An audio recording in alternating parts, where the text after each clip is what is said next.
करमी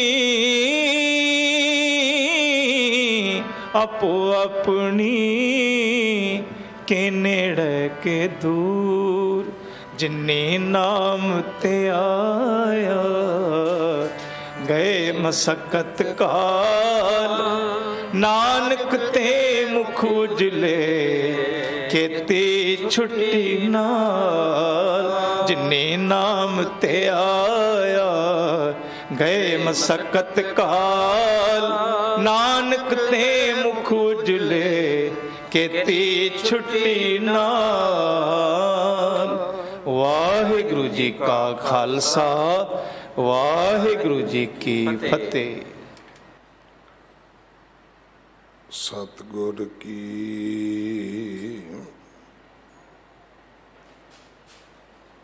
जिसनु मत आवे सो सतगुर माहे समाना। एह बाणी जो जियो जाने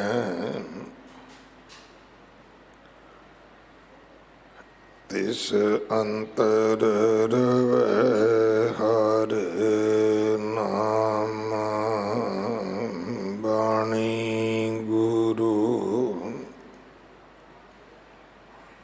गुरु है बाणी विच बाणी अमृत सारे।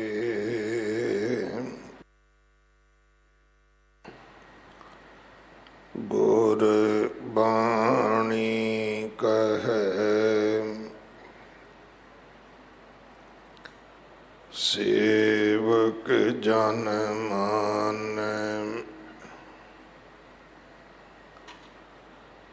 पर तख गुरु निस्तारे।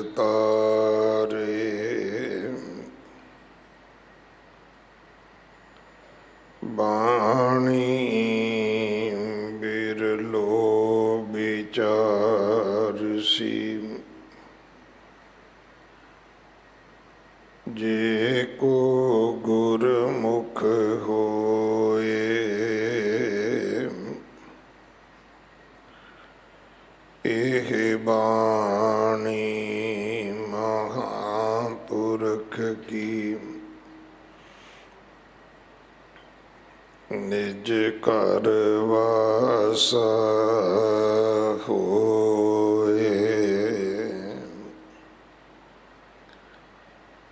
तीरथ नामा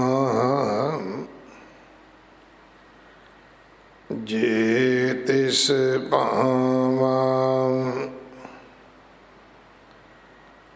विण पाणे के नाए करी।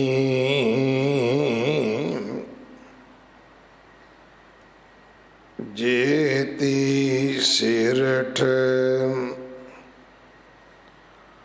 उपाई वेखां बिन कर्मा के मिल लई। तीरथ नामा जे तिस पावा विण पाणे के नाए करी। जेती सिरठ उपाई वेखां विण कर्मा के मिल लई। मत विच रतन जवाहर माणिक जे एक गुर की ਸਿੱਖ ਸੁਣੀ ਗੁਰਾ ਇਕ ਦੇਹ 부ਝਾਈ ਸਭਨਾ ਜੀਆਂ ਕਾ ਇਕ ਦਾਤਾ ਸੋ ਮੈਂ ਵਿਸਰ ਨਾ ਜਾਈ ਗੁਰਾ ਇਕ ਦੇਹ 부ਝਾਈ ਸਭਨਾ ਜੀਆਂ ਕਾ ਇਕ ਦਾਤਾ ਸੋ ਮੈਂ ਵਿਸਰ ਨਾ ਜਾਈ।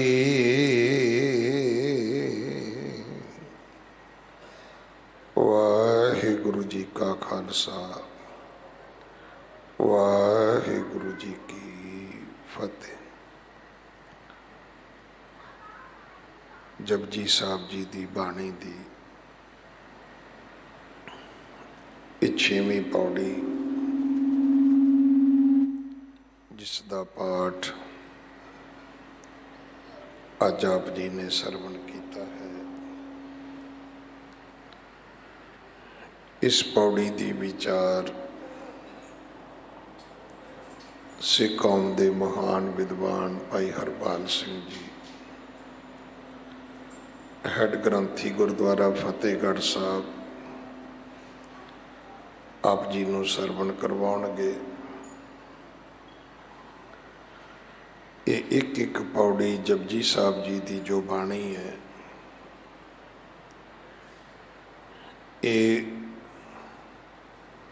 ਸਾਡੀ ਮਾਨਸਿਕ ਅਵਸਥਾ ਨੂੰ ਉੱਪਰ ਚੁੱਕਦੀ ਹੈ। ਜਿਵੇਂ ਸੱਚਮੁੱਚ ਪੌੜੀ ਦਾ ਕੰਮ ਹੁੰਦਾ ਹੈ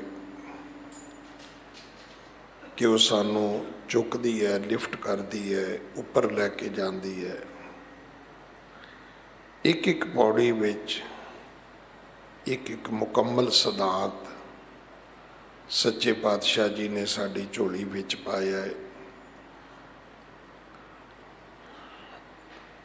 ਔਰ ਇਹ ਵੀ ਸੰਜੋਗਵਤ ਹੈ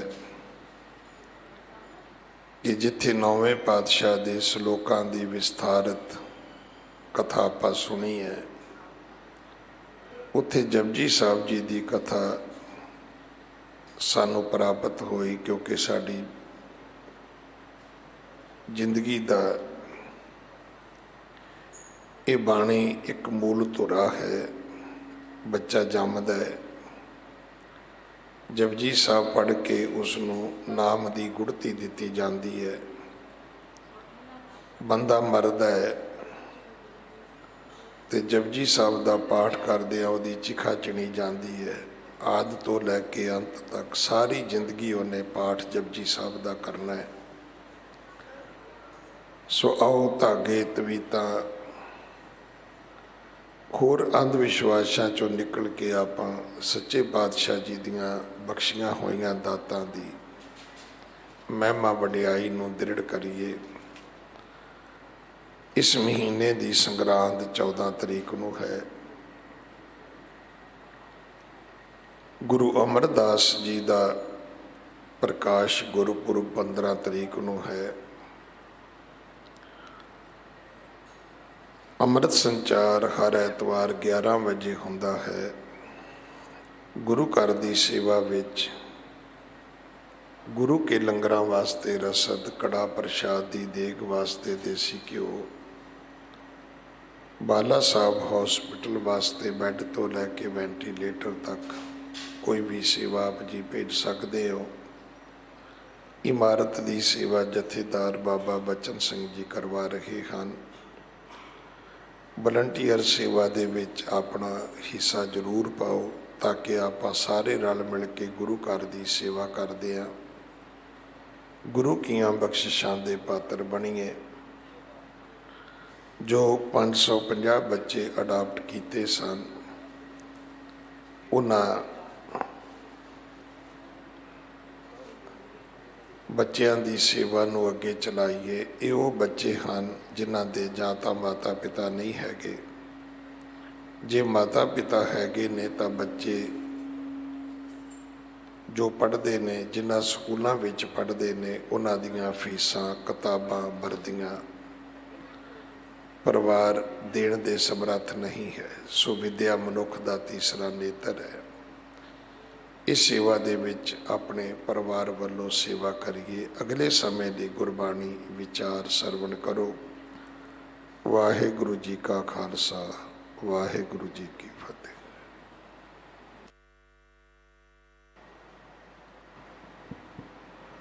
ਵਾਹਿਗੁਰੂ ਸਾਹਿਬ ਜੀ,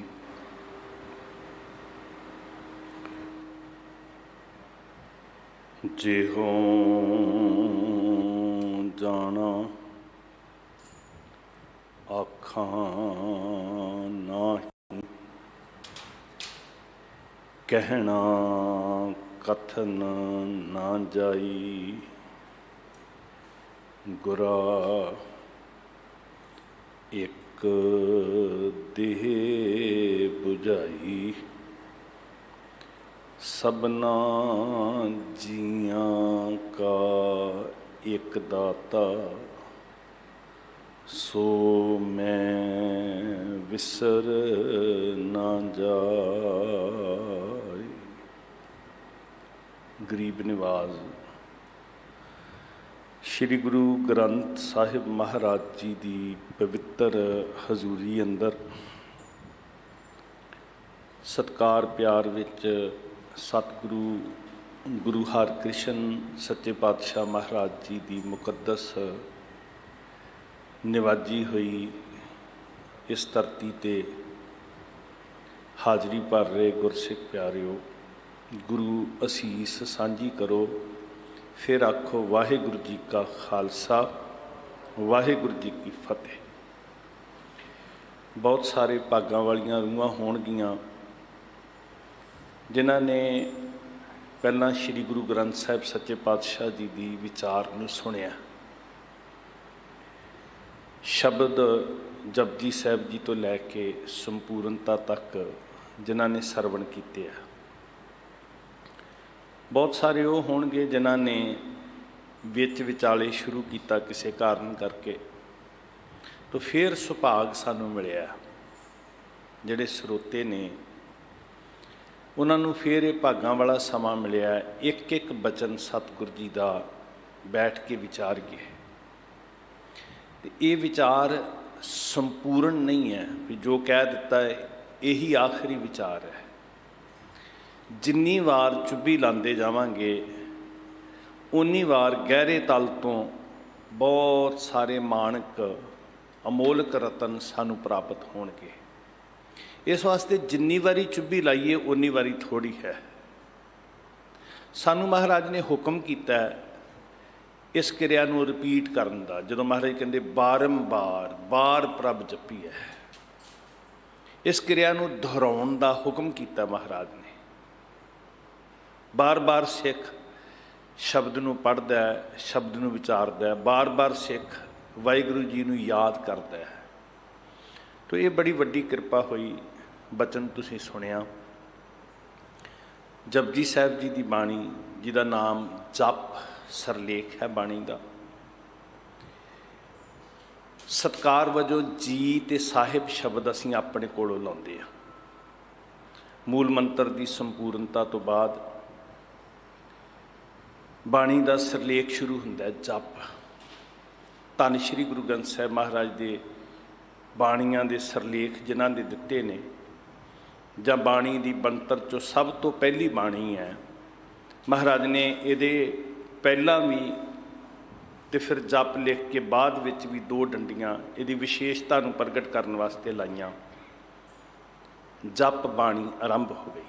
ਸਾਰੇ ਪੰਥ ਦੀ ਇਸ ਗੱਲ ਉੱਤੇ ਸਮੇਲਤ ਹੈ ਵੀ ਇਹ ਬਾਣੀ ਜਪਜੀ ਸਾਹਿਬ ਜਿਹਨੂੰ ਅਸੀਂ ਕਹਿੰਦੇ ਹਾਂ, ਅੰਮ੍ਰਿਤ ਦੀ ਬਾਣੀਆਂ ਵਿੱਚੋਂ ਪਹਿਲੀ ਬਾਣੀ ਹੈ, ਨਿਤਨੇਮ ਦੀ ਬਾਣੀਆਂ ਵਿੱਚੋਂ ਪਹਿਲੀ ਬਾਣੀ ਹੈ। ਤੇ ਜਿਵੇਂ ਸਤਿਕਾਰਯੋਗ ਸਿੰਘ ਸਾਹਿਬ ਦੱਸ ਰਹੇ ਸੀ, ਸਾਡੇ ਆਦਿ ਤੋਂ ਸਾਡੇ ਅੰਤ ਤੱਕ ਇਸ ਬਾਣੀ ਦਾ ਸਾਡੇ ਨਾਲ ਸੰਬੰਧ ਹੈ। ਸਿੱਖੀ ਦੀ ਵਿਲੱਖਣਤਾ ਦਾ ਪ੍ਰਤੱਖ ਪ੍ਰਮਾਣ ਹੈ ਇਹ ਬਾਣੀ। ਪਹਿਲਾ ਬਚਨ ਹੀ ਜਦੋਂ ਅਸੀਂ ਪੜ੍ਹਦੇ ਹਾਂ ਨਾ ਮੂਲ ਮੰਤਰ ਦਾ, ਇੱਕ ਓੰਕਾਰ, ਜਦੋਂ ਇਸ ਬਾਣੀ ਦਾ ਇੱਕ ਇੱਕ ਬਚਨ ਅਸੀਂ ਪੜ੍ਹਦੇ ਹਾਂ ਤੇ ਆਪ ਜੀ ਨੇ ਵਿਚਾਰ ਸੁਣੀ, ਥਾਪਿਆ ਨਾ ਜਾਏ ਕੀਤਾ ਨਾ ਹੋਏ। ਗੁਰੂ ਨਾਨਕ ਦੀ ਨਿਆਰੀ ਨਿਰਮਲ ਵਿਚਾਰਧਾਰਾ ਦਾ ਇਹ ਪ੍ਰਤੱਖ ਪ੍ਰਮਾਣ ਹੈ ਸਾਡੇ ਸਾਹਮਣੇ। ਸਾਡੇ ਵਾਸਤੇ ਵਾਹਿਗੁਰੂ ਜੀ ਦੇ ਦਰਸ਼ਨ ਹਨ। ਜਪਜੀ ਸਾਹਿਬ ਜੀ ਦੀ ਬਾਣੀ ਵਾਹਿਗੁਰੂ ਜੀ ਦੇ ਸੰਪੂਰਨ ਦਰਸ਼ਨ ਨੇ। ਸਾਧ ਸੰਗਤ, ਜੇ ਅਸੀਂ ਚਾਹੁੰਦੇ ਹਾਂ ਕਿ ਕਰਤਾ ਪੁਰਖ ਦੇ, ਅਕਾਲ ਦੇ, ਅਜੂਨੀ ਦੇ, ਨਿਰਵੈਰ ਦੇ, ਨਿਰਭਉ ਦੇ, ਸਹਿ ਭੰਗ ਦੇ ਸੰਪੂਰਨ ਦਰਸ਼ਨ ਕਰੀਏ ਤੇ ਅਸੀਂ ਉਸ ਭਗਵਾਨ ਨੂੰ ਆਪ ਘੜ ਕੇ, ਆਪ ਬਣਾ ਕੇ ਉਹਨੂੰ ਨਹੀਂ ਵੇਖ ਸਕਦੇ। ਉਹ ਘੜਨਹਾਰਾ ਨਿਰੰਕਾਰ ਜਿਹੜਾ ਹੈ, ਉਹਦੇ ਸੰਪੂਰਨ ਦਰਸ਼ਨ ਸਾਨੂੰ ਜਪਜੀ ਸਾਹਿਬ ਜੀ ਦੀ ਬਾਣੀ ਨੂੰ ਸਮਝ ਕੇ ਹੋਣਗੇ। ਮਹਾਰਾਜ ਨੇ ਬਹੁਤ ਭਾਗਾਂ ਵਾਲਾ ਸਮਾਂ ਬਖਸ਼ਿਆ ਕਿ ਤੁਸੀਂ ਬਾਣੀ ਦੀ ਵਿਚਾਰ ਨਾਲ ਜੁੜੇ ਹੋ। ਅਰਦਾਸ ਕਰਿਓ ਜਿਹੜੇ ਨੇਮ ਦੇ ਸਰੋਤੇ ਨੇ, ਟੁੱਟ ਨਾ ਜਾਈਏ, ਖੁੰਝ ਨਾ ਜਾਈਏ।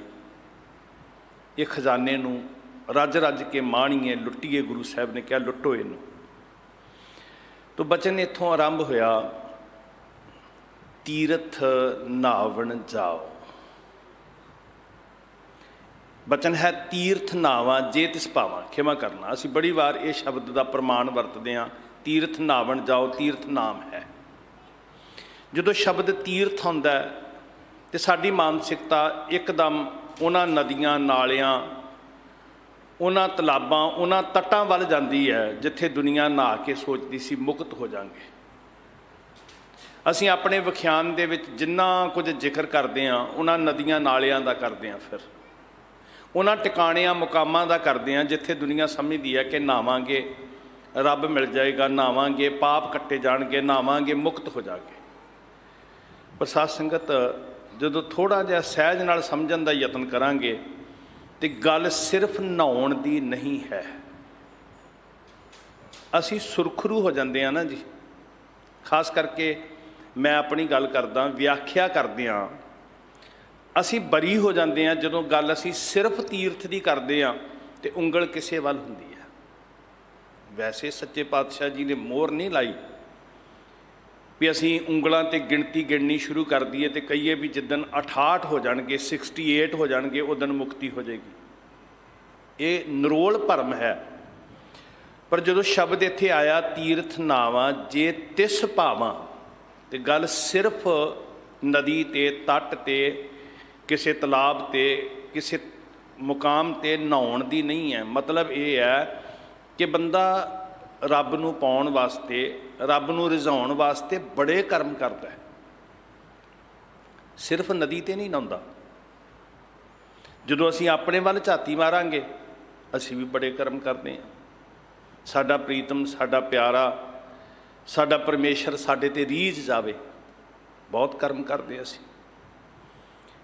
ਸਵੇਰੇ ਉੱਠਦੇ ਹਾਂ, ਇਸ਼ਨਾਨ ਕਰਦੇ ਹਾਂ, ਨਿਤਨੇਮ ਕਰਦੇ ਹਾਂ, ਗੁਰਦੁਆਰੇ ਜਾਂਦੇ ਹਾਂ, ਕਥਾ ਕੀਰਤਨ ਸੁਣਦੇ ਹਾਂ, ਸੇਵਾ ਕਰਦੇ ਹਾਂ, ਬਹੁਤ ਸਾਰੇ ਕਰਮ ਕਰਦੇ ਹਾਂ। ਅਸੀਂ ਦਿਨ ਰਾਤ ਸਿਮਰਨ ਕਰਦੇ ਗੁਰਮੁਖ ਭਾਗਾਂ ਵਾਲੇ।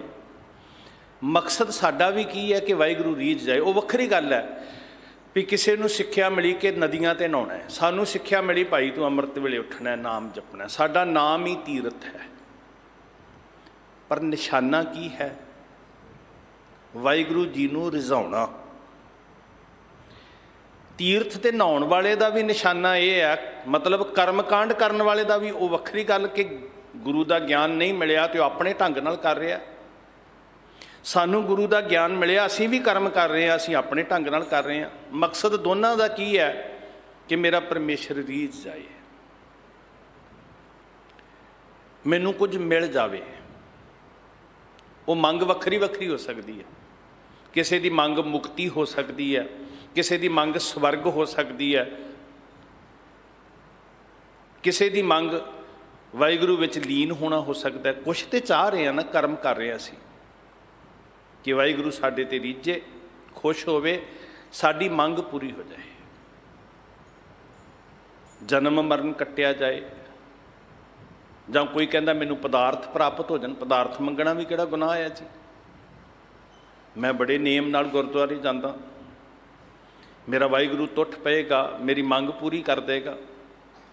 ਕਿਸੇ ਦੀ ਸੰਸਾਰ ਦੀ ਮੰਗ ਹੋ ਸਕਦੀ ਹੈ, ਪਦਾਰਥ ਦੀ ਮੰਗ ਹੋ ਸਕਦੀ ਹੈ, ਕਿਸੇ ਦੀ ਪਰਮਾਰਥ ਦੀ ਮੰਗ ਹੋ ਸਕਦੀ ਹੈ। ਅਗਲੀ ਗੱਲ ਜਿੱਤੇ ਮੋਹਰ ਸਤਿਗੁਰੂ ਜੀ ਲਾ ਰਹੇ ਨੇ, ਮਹਾਰਾਜ ਕਹਿੰਦੇ ਵੀ ਇਹ ਕਰਮ ਪ੍ਰਵਾਨ ਕਦੋਂ ਹੁੰਦੇ ਹੈ। ਇੱਕ ਲੰਬਾ ਵਿਸਥਾਰ ਹੈ, ਜਦੋਂ ਅਸੀਂ ਪੇਸ਼ ਕਰਨਾ ਹੋਏਗਾ ਤੇ ਤੀਰਥ ਦੇ ਖੰਡਨ ਵਾਸਤੇ ਬਹੁਤ ਸਾਰੀਆਂ ਉਦਾਹਰਨਾਂ ਦਿੱਤੀਆਂ ਜਾ ਸਕਦੀਆਂ। ਨਾਵਣ ਚੱਲੇ ਤੀਰਥੀ ਮਨ ਖੋਟੇ ਤਨ ਚੋਰ, ਤੇ ਮੈਂ ਕਹਾਂਗਾ ਨਹੀਂ, ਮੇਰੇ ਵਾਸਤੇ ਨਹੀਂ ਕਿਹਾ, ਜਿਹੜਾ ਨਦੀ ਤੇ ਜਾ ਰਿਹਾ ਉਹਦੇ ਵਾਸਤੇ ਕਿਹਾ, ਸਾਡੇ ਵਾਸਤੇ ਵੀ ਕਿਹਾ। ਸਾਧ ਸੰਗਤ, ਜਿਹੜਾ ਨਦੀ ਤੇ ਜਾ ਰਿਹਾ ਉਹਦੇ ਵਾਸਤੇ ਨਹੀਂ ਕਿਹਾ, ਜਿਹੜਾ ਸਰੋਵਰ ਤੇ ਆ ਰਿਹਾ ਉਹਦੇ ਵਾਸਤੇ ਵੀ ਕਿਹਾ। ਅਸੀਂ ਬਹੁਤ ਸੁਰਖਰੂ ਹਾਂ ਤੇ ਅਸੀਂ ਬੜੀ ਸਿਆਣਪ ਚਤੁਰਾਈ ਦੇ ਨਾਲ ਇਹਦੀ ਵਿਆਖਿਆ ਕਰਦੇ ਹਾਂ, ਆਪਣੇ ਆਪ ਨੂੰ ਸੇਫ ਕਰਕੇ ਕਰਦੇ ਹਾਂ, ਮੂੰਹ ਮਲਾਜੇ ਰੱਖ ਕੇ ਕਰਦੇ ਹਾਂ। ਕਈ ਵਾਰੀ ਜੇ ਗੰਗਾ ਤੇ ਤੱਟ ਤੇ ਜਾਣ ਵਾਲਿਆਂ ਵਾਸਤੇ ਕਿਹਾ ਤੇ ਸਰੋਵਰ ਤੇ ਜਾਣ ਵਾਲਿਆਂ ਵਾਸਤੇ ਵੀ ਕਿਹਾ ਵੀ ਮਨ ਦੇ ਵਿੱਚ ਖੋਟ ਹੈ, ਜ਼ਿੰਦਗੀ ਦੇ ਕਰਮ ਬੁਰੇ ਨੇ, ਤੇ ਤੂੰ ਕਹਿੰਦਾ ਵੀ ਮੈਂ ਪਾਪ ਲਾਉਣ ਵਾਸਤੇ ਚੱਲਿਆ। ਸੱਚੇ ਪਾਤਸ਼ਾਹ ਜੀ ਕਹਿੰਦੇ ਤਨ ਦੀ ਮੈਲ ਤੇ ਲੱਥੀ, ਮਨ ਦੀ ਮੈਲ ਹੋਰ ਨਾਲ ਲੈ ਕੇ ਆ ਗਿਆ, ਕਿਉਂਕਿ ਅੰਦਰੋਂ ਖੋਟ ਨਹੀਂ ਗਈ, ਨੀਅਤ ਮਾੜੀ ਹੈ, ਮਨ ਖੋਟੇ ਤਨ ਚੋਰ, ਇੱਕ ਪੌ ਲੱਥੀ ਨਾਤਿਆ ਦੋਏ ਪੌ ਚੜੀਆ ਹੋਰ। ਥੋੜ੍ਹਾ ਜਿਹਾ ਇਹਨੂੰ ਬਰੀਕੀ ਨਾਲ ਸਮਝ ਲਈਏ। ਸਿਰਫ ਨਦੀ ਵਾਲੇ ਵਾਸਤੇ ਨਹੀਂ ਕਿਹਾ, ਮੇਰੇ ਵਾਸਤੇ ਵੀ ਆਖਿਆ। ਸਿਰਫ ਤੱਟ ਤੇ ਜਾਣ ਵਾਲੇ ਵਾਸਤੇ ਨਹੀਂ ਕਿਹਾ, ਗੁਰਦੁਆਰੇ ਵਾਲੇ ਆਉਣ ਵਾਲੇ ਵਾਸਤੇ ਵੀ ਆਖਿਆ। ਸਿਰਫ ਕਰਮਕਾਂਡ ਕਰਨ ਵਾਲੇ ਵਾਸਤੇ ਨਹੀਂ ਕਿਹਾ, ਸੇਵਾ ਕਰਨ ਵਾਲੇ ਵਾਸਤੇ ਵੀ ਕਿਹਾ।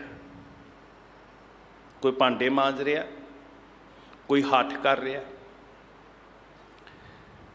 ਕਰਮ ਉਦੋਂ ਪ੍ਰਵਾਨ ਹੋਣਾ ਜਦੋਂ ਤੈਨੂੰ ਭਾ ਜਾਏ। ਆਪਾਂ ਅਕਸਰ ਬਚਨ ਸੁਣਦੇ ਹਾਂ, ਸਾ ਸੇਵਾ ਕੀਤੀ ਸਫਲ ਹੈ। ਹੁਣ ਕਰ ਤੇ ਸੇਵਾ ਰਿਹਾ, ਮੰਨ ਲਓ ਇੱਕ ਬੰਦਾ ਕਹਿੰਦਾ ਉਹ ਜੰਗਲ 'ਚ ਬੈਠਾ ਜੀ, ਉਹ ਗੁਫਾ ਵਿੱਚ ਬੈਠਾ ਜੀ, ਉਹ ਕਰਮ ਕਾਂਡ ਕਰ ਰਿਹਾ ਜੀ, ਉਹ ਪੁੱਠਾ ਲਟਕ ਰਿਹਾ ਜੀ, ਉਹ ਜਲ ਧਾਰੇ ਕਰ ਰਿਹਾ ਜੀ, ਤੇ ਅਸੀਂ ਕਹੀਏ ਜੀ ਉਹਦੇ ਵਾਸਤੇ ਕਿਹਾ, ਮੈਂ ਤੇ ਗੁਰਦੁਆਰੇ ਭਾਂਡੇ ਮਾਂਜਦਾ, ਮੈਂ ਤੇ ਗੁਰਦੁਆਰੇ ਝਾੜੂ ਦਿੰਦਾ, ਮੈਂ ਤੇ ਜੋੜੇ ਸਾਫ਼ ਕਰਦਾ, ਮੈਂ ਤੇ ਪ੍ਰਵਾਨ ਹੀ ਪ੍ਰਵਾਨ ਹਾਂ। ਨਹੀਂ ਭਾਈ, ਗੱਲ ਤੇ ਭਾ ਜਾਣਦੀ ਹੈ। ਉਦੋਂ ਮੋਹਰ ਲੱਗੀ ਜਦੋਂ ਕਿਹਾ ਸਾ ਸੇਵਾ ਕੀਤੀ ਸਫਲ ਹੈ, ਜਿਤ ਸਤਿਗੁਰ ਕਾ ਮਨ ਮੰਨੇ। ਸੇਵਾ ਕਰ ਰਿਹਾ ਪਰ ਲੇਖੇ ਉਦੋਂ ਜਿੱਦਣ ਸਤਿਗੁਰ ਦਾ ਮਨ ਮੰਨ ਗਿਆ, ਜਿੱਦਣ ਸਤਿਗੁਰ ਜੀ ਨੂੰ ਭਾ ਗਈ। ਤੀਰਥ ਨਾਵਾਂ ਜੇ ਤਿਸ ਭਾਵਾਂ। ਤੇ ਮੈਂ ਦੁਬਾਰਾ ਬੇਨਤੀ ਕਰ ਰਿਹਾ ਕਿ ਤੀਰਥ ਦੀ ਵਿਆਖਿਆ ਕਰਕੇ ਸੁਰਖਰੂ ਨਹੀਂ ਹੋ ਸਕਣਾ। ਸਿਰਫ ਨਦੀ ਤੇ ਜਾਣ ਵਾਲੇ ਵਾਸਤੇ ਜਾਂ ਕਰਮਕਾਂਡ ਕਰਨ ਵਾਲੇ ਵਾਸਤੇ ਨਹੀਂ, ਮੇਰੇ ਵਾਸਤੇ ਵੀ ਹੈ। ਮੇਰਾ ਨਿਤਨੇਮ ਉਦਨ ਪ੍ਰਵਾਨ ਜਿੱਦਣ ਤੈਨੂੰ ਭਾ ਗਿਆ, ਮੇਰਾ ਨਾਮ ਜਪਿਆ ਉਦਨ ਪ੍ਰਵਾਨ ਜਿੱਦਣ ਤੈਨੂੰ ਭਾ ਗਿਆ। ਮੈਂ ਗੁਰਦੁਆਰੇ ਬੈਠ ਕੇ ਵੀ ਚਤਰਾਈ ਕਰ ਸਕਦਾ, ਮੈਂ ਜੋੜੇ ਪਾਲਿਸ਼ ਕਰਦਾ ਵੀ ਹੰਕਾਰ 'ਚ ਭਰਿਆ ਹੋ ਸਕਦਾ। ਬਹੁਤ ਵਾਰੀ ਧੜੇ ਬਣੇ ਹੁੰਦੇ ਆ ਜੀ, ਸਵੇਰ ਵਾਲੀ ਸੇਵਾ ਦਾ ਵੱਖਰੇ ਧੜੇ ਹੁੰਦੇ ਆ, 2-3 ਸ਼ਾਮ ਵਾਲੀ ਸੇਵਾ ਦੇ ਵੱਖਰੇ ਧੜੇ ਹੁੰਦੇ ਆ ਬਹੁਤੇ ਗੁਰਦੁਆਰਿਆਂ 'ਚ। ਮੈਂ ਕਿਸੇ ਇੱਕ ਟਿਕਾਣੇ ਦੀ ਗੱਲ ਨਹੀਂ ਕਰ ਰਿਹਾ। ਕਈ ਵਾਰੀ ਉਹਨਾਂ ਧੜਿਆਂ ਦੀ ਲੜਾਈ ਦੇ ਵਿੱਚ ਕਿਸੇ ਨੂੰ ਖਮਿਆਜੇ ਵੀ ਭੁਗਤਣੇ ਪੈਂਦੇ ਆ। ਹੁਣ ਕਰ ਤੇ ਸੇਵਾ ਰਿਹਾ, ਪ੍ਰਵਾਨ ਹੋ ਗਿਆ। ਜੇ ਅਸੀਂ ਫਿਜ਼ੀਕਲੀ ਵੇਖੀਏ ਤੇ ਪ੍ਰਿਥੀ ਚੰਦ ਸ਼੍ਰੀ ਅੰਮ੍ਰਿਤਸਰ ਸਾਹਿਬ ਹੈ, ਉਹ ਪ੍ਰਬੰਧ ਕਰਦਾ ਹੈ, ਉਹ ਲੰਗਰ ਵੱਲ ਵੇਖਦਾ ਹੈ, ਉਹ ਸੰਗਤ ਦੀ ਰਿਹਾਇਸ਼ ਵੇਖਦਾ ਹੈ, ਉਹ ਲੋਕਾਂ ਨਾਲ ਡੀਲਿੰਗ ਕਰਦਾ ਹੈ, ਬੜਾ ਮੇਲ ਜੋਲ ਹੈ। ਉਹ ਸਧਾਰਨ ਰੂਪ ਵਿੱਚ ਸੌਂਦਾ ਨਹੀਂ ਹੈ, ਬਹਿੰਦਾ ਨਹੀਂ ਹੈ, ਲੇਟ ਸੌਂਦਾ ਹੈ, 1 ਮਿੰਟ ਬੈਠ ਕੇ ਨਹੀਂ ਵੇਖਦਾ। ਵੇਖਣ ਨੂੰ ਤੇ ਬੜੀ ਸੇਵਾ ਹੋ ਰਹੀ ਹੈ ਭਾਈ। ਰਹਿ ਵੀ ਗੁਰੂ ਕੋਲ ਰਿਹਾ, ਗੁਰਦੁਆਰੇ ਰਿਹਾ, ਹਰਿਮੰਦਰ ਸਾਹਿਬ ਰਹਿ ਰਿਹਾ, ਸ਼੍ਰੀ ਅੰਮ੍ਰਿਤਸਰ ਸਾਹਿਬ ਦੇ ਅੰਦਰ ਹੈ, ਉੱਥੇ ਹੀ ਸਰੋਵਰ ਹੈ, ਉੱਥੇ ਹੀ ਗੁਰੂ ਹੈ, ਉੱਥੇ ਹੀ ਕੀਰਤਨ ਹੈ। ਕੀ ਭਾ ਗਈ ਸੇਵਾ। ਹੁਣ ਸੇਵਾ ਪਾਉਣੀ ਕਦੋਂ ਸੀ? ਜਦੋਂ ਬਿਰਤੀ ਵੇਖਣੀ ਸੀ। ਸੋ ਜੇ ਤੀਰਥ ਵਾਲੇ ਵਾਸਤੇ ਕਿਹਾ ਤੇ ਮੇਰੇ ਵਾਸਤੇ ਵੀ ਕਿਹਾ ਵੀ ਭਾਈ ਤੇਰੇ ਕਰਮ ਵੀ ਤਾਂ ਪ੍ਰਵਾਨ ਨੇ ਜੇ ਭਾ ਜਾਣਗੇ। ਹੁਣ ਵੇਖ, ਪ੍ਰਿਥੀ ਚੰਦ ਦੀ ਬਿਰਤੀ ਵਾਂਗ ਤੇ ਨਹੀਂ ਕਰ ਰਿਹਾ ਕਿਤੇ ਕਿ ਮੇਰੇ ਵਰਗਾ ਤੇ ਸਿਆਣਾ ਹੀ ਕੋਈ ਨਹੀਂ ਹੈ। ਮੇਰੇ ਵਰਗਾ ਤੇ ਕੋਈ ਯੋਗ ਪ੍ਰਬੰਧ ਕਰਨ ਵਾਲਾ ਹੀ ਨਹੀਂ ਹੈ। ਇੱਕ ਦੂਜੇ ਤੇ ਉਂਝਾਂ ਦੂਸ਼ਣ। ਹੁਣ ਬਿਰਤੀ ਕੀ ਬਣ ਗਈ? ਪ੍ਰਿਥੀ ਚੰਦ ਵਾਲੀ ਚਤਰਾਈ। ਮੈਂ ਇੱਥੇ ਕਾਬਜ਼ ਰਵਾਂ ਅਰਜਨ ਦੇਵ ਜੀ, ਤੁਸੀਂ ਹੁਕਮ ਮੰਨੋ ਭਾਵੇਂ ਨਾ ਮੰਨੋ, ਮੈਂ ਇੱਥੇ ਰਵਾਂਗਾ ਤੇ ਮੇਰਾ ਹੀ ਅੰਮ੍ਰਿਤਸਰ ਸਾਹਿਬ ਤੇ ਕਬਜ਼ਾ ਹੋਏਗਾ। ਭਾਈ ਨਹੀਂ ਸੇਵਾ। ਜੇ ਹੱਠ ਵਾਲੇ ਦਾ ਹੱਠ ਨਹੀਂ ਪਾ ਰਿਹਾ, ਕਰਮਕਾਂਡ ਵਾਲੇ ਦਾ ਕਰਮਕਾਂਡ ਨਹੀਂ ਪਾ ਰਿਹਾ, ਇੱਥੇ ਗੁਰਦੁਆਰੇ ਵਾਲੇ ਬੈਠੇ ਹੋਏ ਦਾ ਕਰਮ ਵੀ ਨਹੀਂ ਪਾ ਰਿਹਾ। ਜੇ ਤਿਸ ਭਾਵਾਂ, ਸਾਡੇ ਕੋਲ ਬੇਅੰਤ ਉਦਾਹਰਨਾਂ ਨੇ ਸਿੱਖ ਇਤਿਹਾਸ ਦੇ ਅੰਦਰ। ਸਾਧ ਸੰਗਤ ਜੀ, ਥੋੜ੍ਹਾ ਜਿਹਾ ਇਹਨੂੰ ਠਰਮੇ ਨਾਲ ਸਮਝਣ ਦਾ ਯਤਨ ਕਰੀਏ। ਅਸੀਂ ਬਹੁਤ ਸੁਰਖਰੂ ਹੋ ਜਾਂਦੇ ਹਾਂ ਜੀ, 100 ਪ੍ਰਮਾਣ ਦੇ ਕੇ ਤੀਰਥ ਤੀਰਥ ਤੀਰਥ, ਨਹਾਣਾ ਨਹੀਂ, ਉਂਗਲ ਦੂਸਰਿਆਂ ਵੱਲ ਹੋ ਰਹੀ ਹੈ। ਭਾਈ ਮੰਝ ਜੀ ਗੁਰੂ ਅਰਜਨ ਸਾਹਿਬ ਸੱਚੇ ਪਾਤਸ਼ਾਹ ਜੀ ਨੂੰ ਮਿਲਦੇ ਆ, ਆਪ ਜੀ ਨੂੰ ਪਤਾ, ਇਤਿਹਾਸ ਸੁਣਿਆ ਤੁਸੀਂ। ਉਹ ਆ ਕੇ ਕਹਿੰਦੇ ਆ, ਮਹਾਰਾਜ ਜੀ ਮੈਨੂੰ ਸਿੱਖ ਬਣਾ ਲਓ, ਮੈਂ ਆ ਗਿਆ ਘਰੋਂ। ਕੀ ਜਿੱਦਣ ਆਏ ਉਦਣ ਭਾ ਗਏ? ਉਹਨਾਂ ਨੂੰ ਭਾਉਣ ਵਾਸਤੇ ਕੀ ਕਰਨਾ ਪਿਆ? ਉਸ ਮੁਕਾਮ ਤੇ ਪਹੁੰਚਣ ਵਾਸਤੇ ਜਿੱਥੇ ਧੰਨ ਗੁਰੂ ਅਰਜਨ ਸਾਹਿਬ ਸੱਚੇ ਪਾਤਸ਼ਾਹ ਜਾ ਕੇ ਕਹਿੰਦੇ ਨੇ, ਮੰਝ ਪਿਆਰਾ ਗੁਰੂ ਕੋ ਗੁਰ ਮੰਝ ਪਿਆਰਾ। ਹੁਣ ਮੰਝ ਜੀ ਭਾ ਗਏ ਨੇ। ਜਿਸ ਦਿਨ ਮੰਝ ਗੁਰੂ ਸਾਹਿਬ ਵਾਲੇ ਪਾਸੇ ਨਹੀਂ ਦੌੜਦਾ, ਗੁਰੂ ਸਾਹਿਬ ਜੀ ਮੰਝ ਵਾਲੇ ਪਾਸੇ ਦੌੜਦੇ ਆ। ਮੰਝ ਗੁਰੂ ਸਾਹਿਬ ਦੇ ਪਿੱਛੇ ਨਹੀਂ ਦੌੜ ਰਿਹਾ। ਅੱਜ ਗੁਰੂ ਅਰਜਨ ਸਾਹਿਬ ਜੀ ਮੰਝ ਦੇ ਪਿੱਛੇ ਭੱਜ ਰਹੇ ਨੇ। ਅੱਜ ਮੰਝ ਨੂੰ ਆਪਣੀ ਚਿੰਤਾ ਨਹੀਂ ਹੈ, ਅੱਜ ਮੰਝ ਨੂੰ ਗੁਰੂ ਘਰ ਦੇ ਲੰਗਰ ਦੀ ਚਿੰਤਾ ਹੈ ਕਿ ਜੇ ਬਾਲਣ ਗਿੱਲਾ ਹੋ ਗਿਆ ਤੇ ਲੰਗਰ ਨਾ ਕਿਤੇ ਮਸਤ ਹੋ ਜਾਏ। ਆਪਣੀ ਚਿੰਤਾ ਨਹੀਂ ਹੈ। ਅੱਜ ਉਹ ਇਹ ਨਹੀਂ ਕਹਿ ਰਿਹਾ ਕਿ ਮੈਨੂੰ ਕੱਢੋ, ਮੈਂ ਬਚ ਜਾਵਾਂ, ਮੈਨੂੰ ਸੁੱਖ ਮਿਲ ਜਾਏ। ਅੱਜ ਉਹ ਕਹਿ ਰਿਹਾ ਪਹਿਲਾਂ ਲੱਕੜਾਂ ਕੱਢੋ, ਗੁਰੂ ਘਰ ਦੇ ਲੰਗਰ ਦਾ ਕਾਰਜ ਚੱਲਣਾ ਜ਼ਰੂਰੀ ਹੈ। ਕਿਸ ਦਿਨ ਭਾਏ ਮੰਝ ਜੀ ਜਿਸ ਦਿਨ ਆਏ ਸੀ ਉਸ ਦਿਨ ਘਰ ਕਬਰ ਵੀ ਬਣੀ ਹੋਈ ਸੀ। ਉਸ ਦਿਨ ਚੌਧਰ ਵੀ ਸਲਾਮਤ ਸੀ। ਉਸ ਦਿਨ ਬੜਾ ਨਾਮ ਰੁਤਬਾ ਵੀ ਸੀ। ਪਰ ਗੁਰੂ ਸਾਹਿਬ ਜੀ ਨੇ ਕਦੋਂ ਮੋਹਰ ਲਾਈ? ਜਿਸ ਦਿਨ ਮੰਝ ਮਿਟ ਗਿਆ। ਕਰਮ ਕਰਦਿਆਂ ਨੂੰ ਮਹੀਨੇ ਗੁਜ਼ਰ ਗਏ ਨੇ, ਵਰੇ ਗੁਜ਼ਰ ਗਏ ਨੇ, ਪਰ ਕਰਮ ਲੇਖੇ ਕਿਸ ਦਿਨ ਲੱਗੇ? ਇਸ ਲਈ ਮੈਂ ਕਹਿੰਦਾ ਕਿ ਗੱਲ ਸਿਰਫ ਨਦੀਆਂ ਨਾਲਿਆਂ ਤੇ ਕਰਮ ਕਾਂਡ ਕਰਨ ਵਾਲਿਆਂ ਦੀ ਨਹੀਂ, ਗੱਲ ਬਾਲਣ ਢੋਣ ਵਾਲਿਆਂ ਦੀ ਵੀ ਹੈ, ਗੱਲ ਲੰਗਰ ਪਕਾਉਣ ਵਾਲਿਆਂ ਦੀ ਵੀ ਹੈ। ਮੋਹਰ ਕਿਸ ਦਿਨ ਲੱਗੀ ਭਾਈ ਮੰਝ ਜੀ ਦੇ ਕਰਮ ਦੇ ਉੱਤੇ? ਜਿੱਦਣ ਮੰਝ ਪਿਆਰਾ ਹੋ ਗਿਆ, ਮੰਝ ਪ੍ਰਵਾਨ ਚੜ੍ਹ ਗਿਆ। ਹੁਕਮ ਦੇ ਵਿੱਚ ਆਪਾ ਮਿਟਾ ਦਿੱਤਾ, ਤਮਾ ਮਿਟ ਗਈ, ਚਾਹਤਾਂ ਮਿਟ ਗਈਆਂ, ਵਾਸ਼ਨਾ ਮਿਟ ਗਈ। ਹੁਣ ਕਰਮ ਇਸ ਵਾਸਤੇ ਨਹੀਂ ਕਰ ਰਿਹਾ ਕਿ ਗੁਰੂ ਸਾਹਿਬ ਜੀ ਮੈਨੂੰ ਇਹ ਮਿਲ ਜਾਏ, ਬਲਕਿ ਜਿਹੜਾ ਮਿਲਿਆ ਹੋਇਆ ਸੀ ਇੱਕ ਘੜੀ ਉਹ ਵੀ ਆਈ, ਉਹ ਵੀ ਸਭ ਕੁਝ ਖੁੱਸ ਗਿਆ। ਚੌਧਰ ਮਿਲੀ ਸੀ, ਸੰਪਤੀ ਮਿਲੀ ਸੀ, ਮੱਝਾਂ ਗਾਵਾਂ ਸਨ, ਧਨ ਦੌਲਤ ਸੀ, ਸ਼ੋਹਰਤ ਸੋਭਾ ਸੀ। ਨਾ ਸ਼ੋਹਰਤ ਸੋਭਾ ਰਹੀ, ਨਾ ਮੱਝਾਂ ਗਾਵਾਂ ਰਹੀਆਂ, ਨਾ ਚੌਧਰ ਰਹੀ। ਘਰ ਵਾਲੀ ਕਿਸੇ ਦੇ ਘਰ ਬਰਤਨ ਮਾਂਜ ਰਹੀ ਹੈ, ਧੀ ਕਿਸੇ ਦੇ ਘਰ ਬਰਤਨ ਮਾਂਜ ਰਹੀ ਹੈ। ਜਿਸ ਦਿਨ ਭਾਈ ਮੰਝ ਜੀ ਦੇ ਅੰਦਰੋਂ ਵਾਸ਼ਨਾਵਾਂ, ਚਾਹਤਾਂ, ਤਮਾ ਮਿਟ ਗਈਆਂ, ਸ਼ਰਤਾਂ ਮਿਟ ਗਈਆਂ, ਕਰਮ ਪ੍ਰਵਾਨ ਚੜ੍ਹ ਗਿਆ। ਜੇ ਤੀਰਥ ਵਾਲਾ ਕਿਸੇ ਵਾਸ਼ਨਾ 'ਚ ਬੱਝਾ ਕਰਮ ਕਾਂਡ ਕਰ ਰਿਹਾ ਤੇ ਸੱਜਣਾ ਕਿਤੇ ਇਹ ਵੇਖੀ ਤੂੰ ਗੁਰੂ ਘਰ ਦੇ ਅੰਦਰ ਬੈਠਾ ਹੋਇਆ ਵੀ ਕਿਤੇ ਆਪਣੀ ਸੇਵਾ ਨੂੰ ਕਰਮ ਕਾਂਡ ਤੇ ਨਹੀਂ ਬਣਾ ਕੇ ਬਹਿ ਗਿਆ। ਮਾਫ ਕਰਿਓ, ਜਦੋਂ ਸੇਵਾ ਕਬਜ਼ਾ ਬਣ ਜਾਂਦੀ ਹੈ ਨਾ ਜੀ, ਹੱਠ ਬਣ ਜਾਂਦੀ ਹੈ,